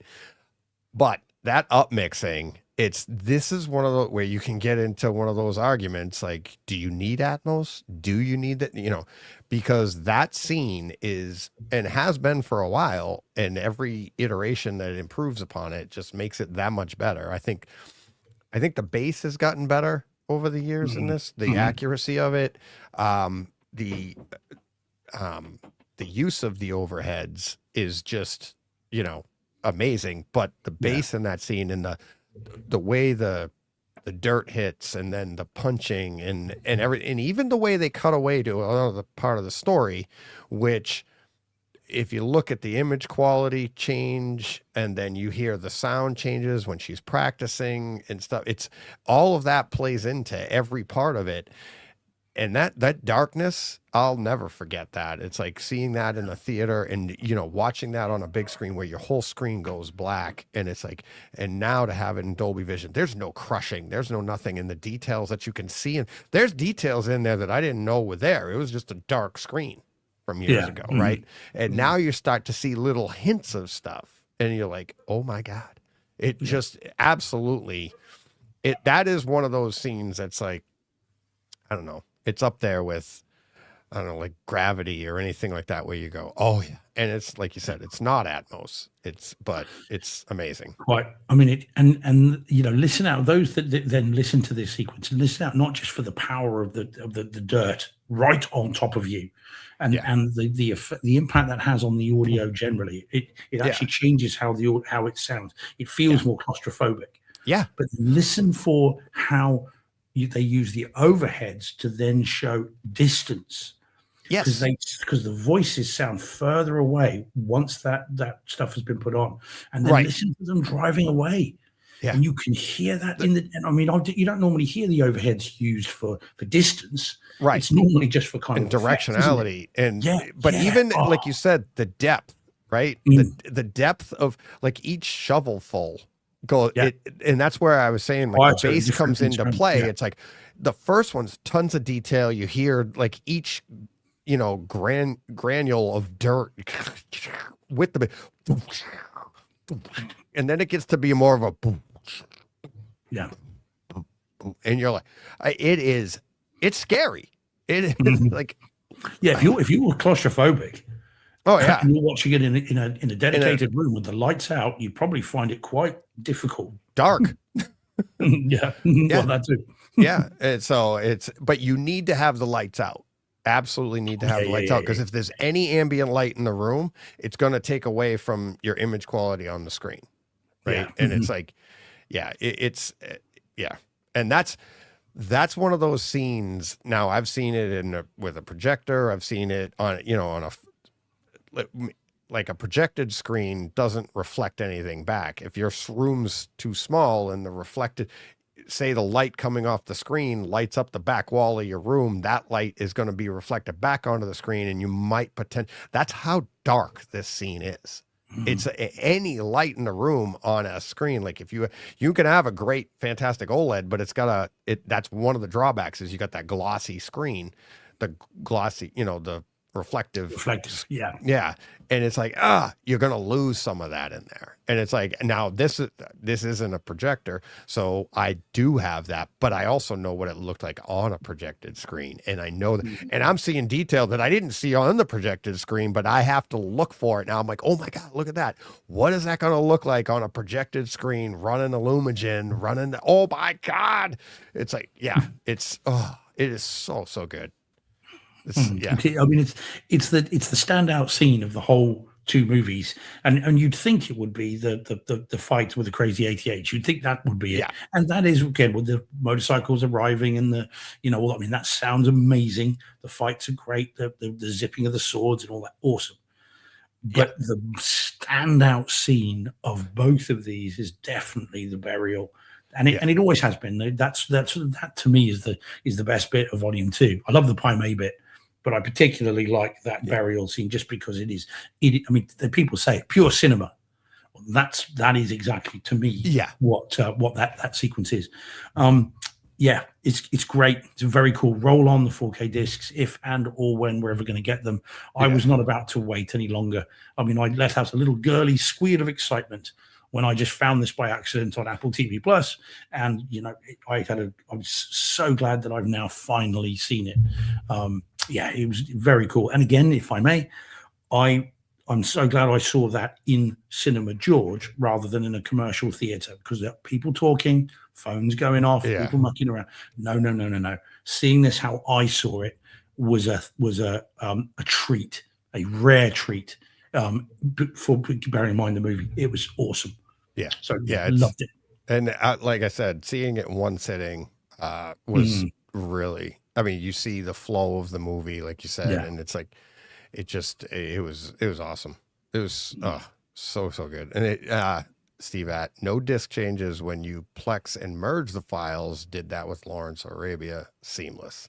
Another one of the advantages that's like, hey, where there's a will, there's a way. You don't have to get the Kaleidoscape. You do it this way. And that's awesome. That's awesome. Yeah, I could do that with Zapedi as well. Let's see what else. And I'm not sure about this. Do you know anything? Paul Hertz asking, there seemed to be a bit of a criticism of the transfer on the earlier Volume 1, Volume 2 set. Do you think this is another transfer again? No, this is what I was sort of obliquely referring to earlier, Paul. With the complaints seemed to be about this smearing and this kind of stuff, and the scene in particular that I think they're referring to, and from what I remember they were, is the opening, the Vernita Green bit with the shot, the establishing shot of the sort of the suburban house, and then inside, and then there is some smearing, there is some unusual look, but it is clear to me that is what Tarantino was after, and the look on those discs is the same as on this. That is deliberate. And again, the way I look at it is I think it's supposed to be artifice. The idea is she is masquerading as a soccer mom, if you can put it that way, as a homemaker, Susie Homemaker type thing. And so it's supposed to look unusual. It's supposed to look goes artificial. along with the Superman story that comes up later on. And the goal of what she was doing, Uma Thurman was doing, what she was going to try to do, same thing. So exactly, and I think that's part of it, and I also think he's going for a very particular look. So I don't think that is a criticism of the transfer, other than people going, "Ooh, I just don't like how it looks." Well, that doesn't mean that that's not how it's supposed to look. So I personally don't have an issue with that. I don't think this is a new transfer. I think it's the same. I think more or less, because obviously there is extra footage in this. So that's what I was wondering. Like Michael's asking the same thing about the audio. Is it the same audio? And it's like, I don't know, because if it's a new version, obviously they can utilize it, I guess, but you're cutting and so did they remaster it again to do this? And maybe it's different, or did they okay, here's a scene that's just not going to change, so we put that in. But for continuity's sake, which, by the way, continuity wise, this movie is so many continuity flaws. It's so great. When Michael Madsen was getting fired, and he keeps going to the calendar, and every time they go away and come back, there's different scribbles. I mean, everything's wrong. It's like, how do you mess that up? It's like, why would you just keep scribbling, keep filming with it? Oh yeah, so many. There's issues with the Crazy 88 fight as well, as where people are and the blood spatters and all that. Yeah. Although we happen to know someone who was on set when that was being filmed. Oh. Mr. John Thompson himself. Of course we do.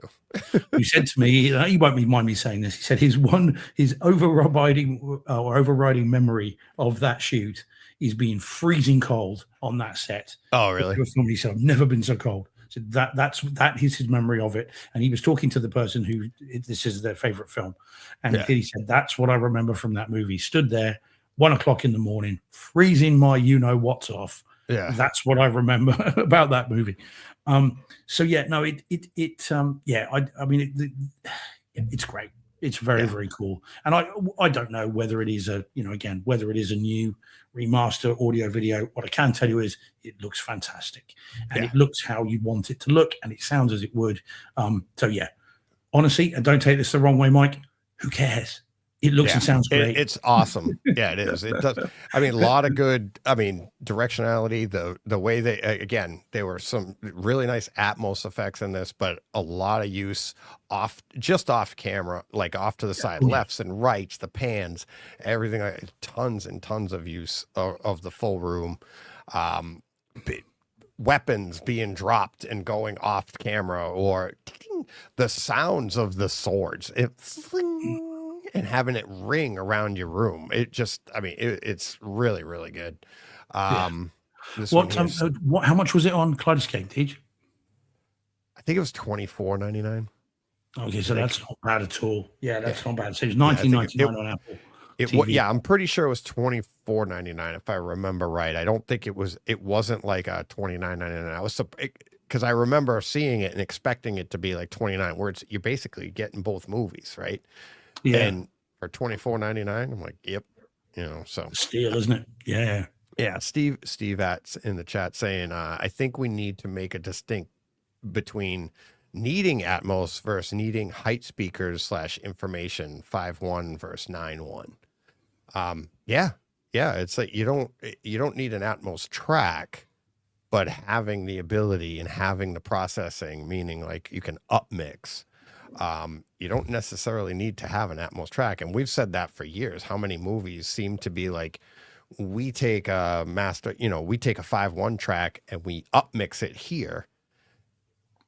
What's the difference? Like, is that what they're doing on their end and then just giving it an Atmos label, right? They just upmix it and then package it and say here.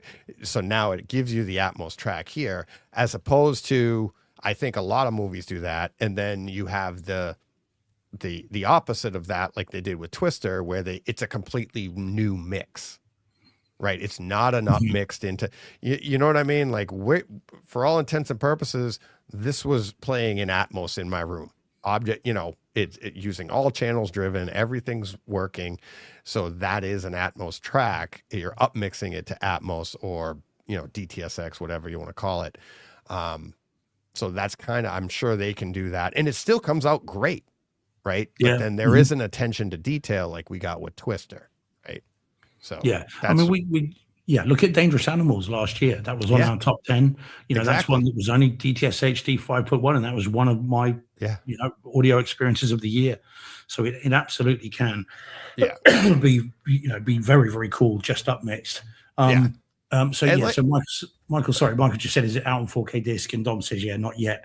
There's no release date yet, but this is one of those occasions where if you love the movie like I do, and having seen the stream, I would say, like we've done before with Maverick and we did with Dial of Density and various others, it can be worth, and F1 actually as well.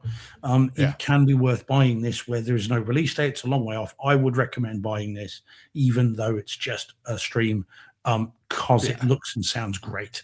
So for $19.99 you could watch it now. You haven't got to wait months and months and months. So I would say, go get it. If you've got Kaleidoscape, there's no excuse. Right. So that's what I would say. And again, this, like we've said before, the streams and the picture quality and stuff like that is, I mean, it's a slight notch. It's like a 1% down, but you have to A/B it to see the difference. So you're not really losing a lot, especially in the, the color fidelity and everything that you're going to get even on the stream, like what you experienced. I didn't get a chance. I mean, I did Ben-Hur and this. That's, like almost 8 hours of movies here. It is actually 8 hours of movies, and I didn't get a chance to A/B this with the stream. I would have, if it was only 2 hours. But if it was only 2 hours, we wouldn't be talking about it right now. So, but so good. So good. Let's see. What else? Did we have anything else in the? No, I can do my little tease for next week. All righty. Just because we're just after 11 now. So, all right. So that's right. That still gives us plenty for next week. Yeah. Yes. And then you'll have a chance to finish off the episode that you started watching of season 2 of You Know What. Yes. Yeah. Exactly. Speaking of mono tracks. There you go. Yes, next week. We'll begin. Next week. So yes, we'll begin a trip through the 1980s, Deej. Yeah. And specifically the word that everybody of a certain age during the 80s, as soon as you heard it in the title of a film, meant that you would immediately drop everything and go and see it.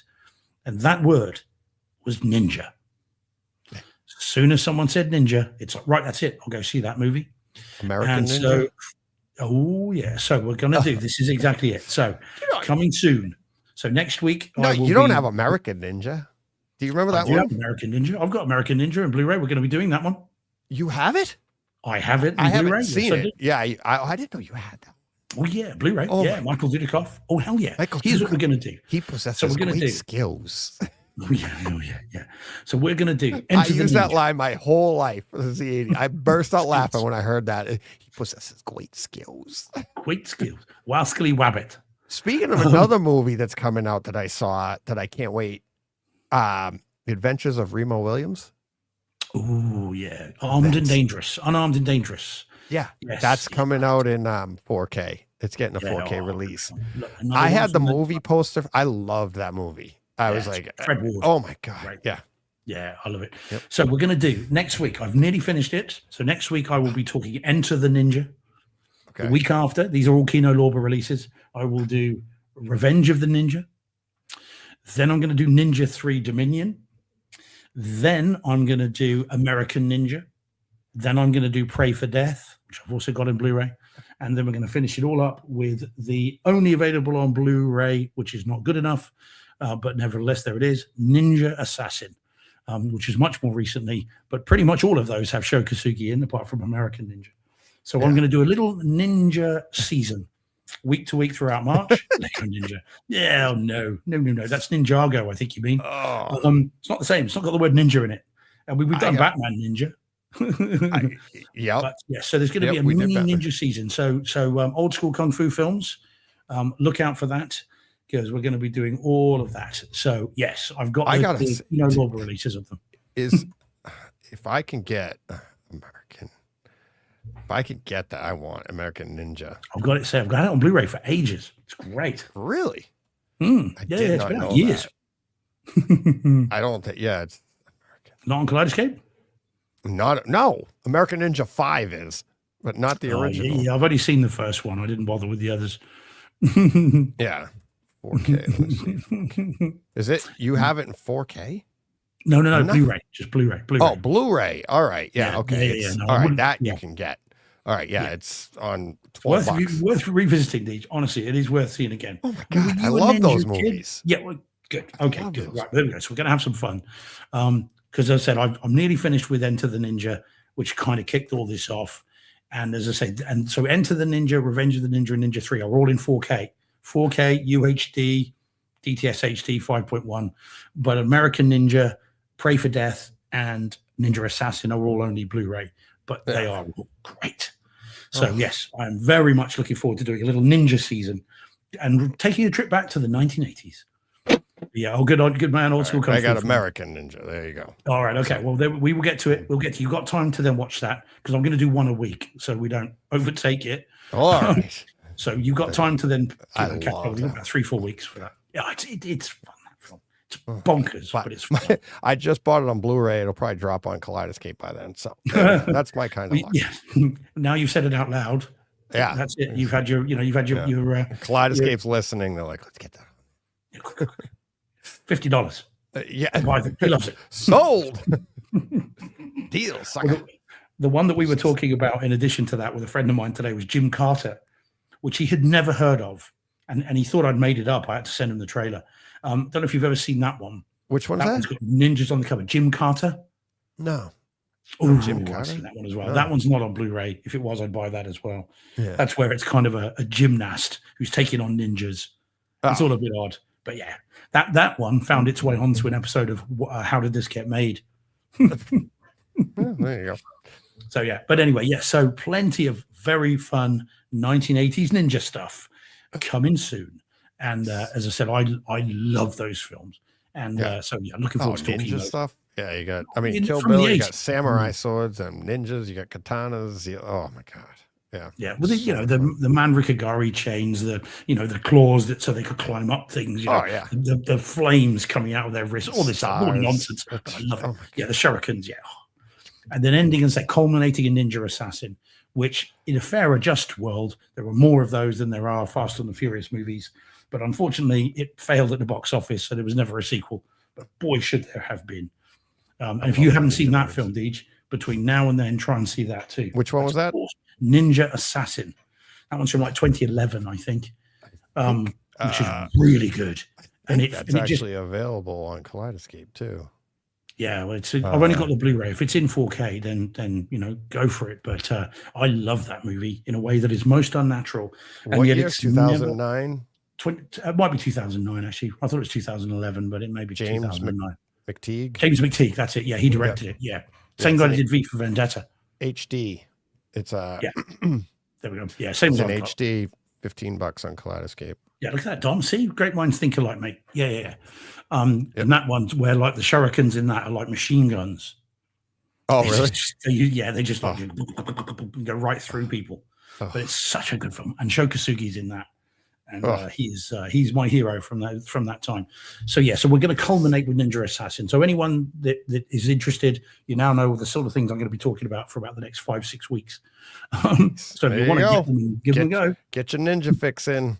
There you go. Oh yeah, ninja. Oh, I love ninja stuff. Oh, I had all that. The star. Were you all into that in the 80s? I'm sure you were. We all. Oh, were, yeah. At a certain age. Yeah. Oh yeah, I dressed up as a ninja for Halloween when I was in high school. Got my ass kicked by No one one of could my see best you. friends. Yeah, no, literally, my buddy. I was a white ninja. I dressed up as a Oh. white ninja, a white gi, a white thing. That's from Enter the Ninja. Then that's in that. Yeah, the Yeah. opening of that's the White Ninja. Frank Nero. Storm correct? Shadow. G.I. Joe. Absolutely, yeah. There you GI Joe. Yeah. Yeah. Go Joe. Yeah. So yeah, I got my butt kicked by my buddy because he thought I was That's looking not at very it. ninja like, Deej. Yeah, well, we were at a high school dance and I'm dressed up and I got the thing on my head and it was like, and it wasn't just like the one you'd buy. I wrapped it like you would, right? And I wrapped my head and I go up to my buddy and I'm like, hey, and I looked at his, and it's loud, right? Music playing, it's dark in there. And I look at his girlfriend and how do you say hi when everything's covered? So you just raise your eyes. And he's like, he grabs me. He's like, what are you doing? He's like, yeah. And he's the jealous type. You get away. Never, Start surely. swinging. And I'm like, what are you doing? And he his first swing knocked my whole thing down over my eyes. I'm like, this isn't, how do ninjas do this? So How many times did you throw smoke bombs and hope to yeah, just disappear? and still hold it? exactly. But he just kept swinging. I kept blocking, but he kept hitting me in the ear. The rest of the night, I couldn't hear out of my ear. He just kept pounding the side of my head. And I'm like, Ricky, I had to pull it off my ear. He goes, Briggsy, what are you doing? I go, that's what I'm asking you, you idiot.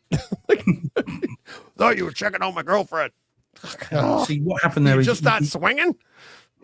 you would have fought back, but you didn't have enough time to get your shoes off. Yeah. It was like, yeah, You're supposed to say go. my sword stuck. My katana. Oh no. Oh God. Yeah. Awesome. Big fun. Yes. Yeah, so lots of ninja fun to come. Yeah. Just so cool. I can't wait to go through these. So yeah, tune in Sounds in weeks good. to come. Sounds good. All righty. That will do it. We've gone over. We've gone where is it? There it is. Yes. So thank you, everybody. Thanks to the patrons. Going back to the OG, Reggie Boyd. Thank you very much. Appreciate all the support. And I'm getting emails, and maybe I'll read another one next week. I'm getting a ton of emails. Did I think I did. This was back in January, but I just saw it. Bryce Nicole, new patron. I'd hate to think we didn't. I think we did. I'd hate to think we didn't, but yes. But yeah. So yeah, and again, rate, review, subscribe. Need to get some more reviews up there on Apple iTunes because that's how the algorithms work, So do all that stuff. Tell a friend, tell your buddies, we're the place to be, It's like you did. People find out what you do on the side, Not I hope just they didn't a find big that out. fancy Oh, sorry. lawyer. Neither that either. Maybe the big, Yeah. but not so fancy. Exactly. So, all right. Till next week, you know what you got to do. Go push play. What he said. That's right.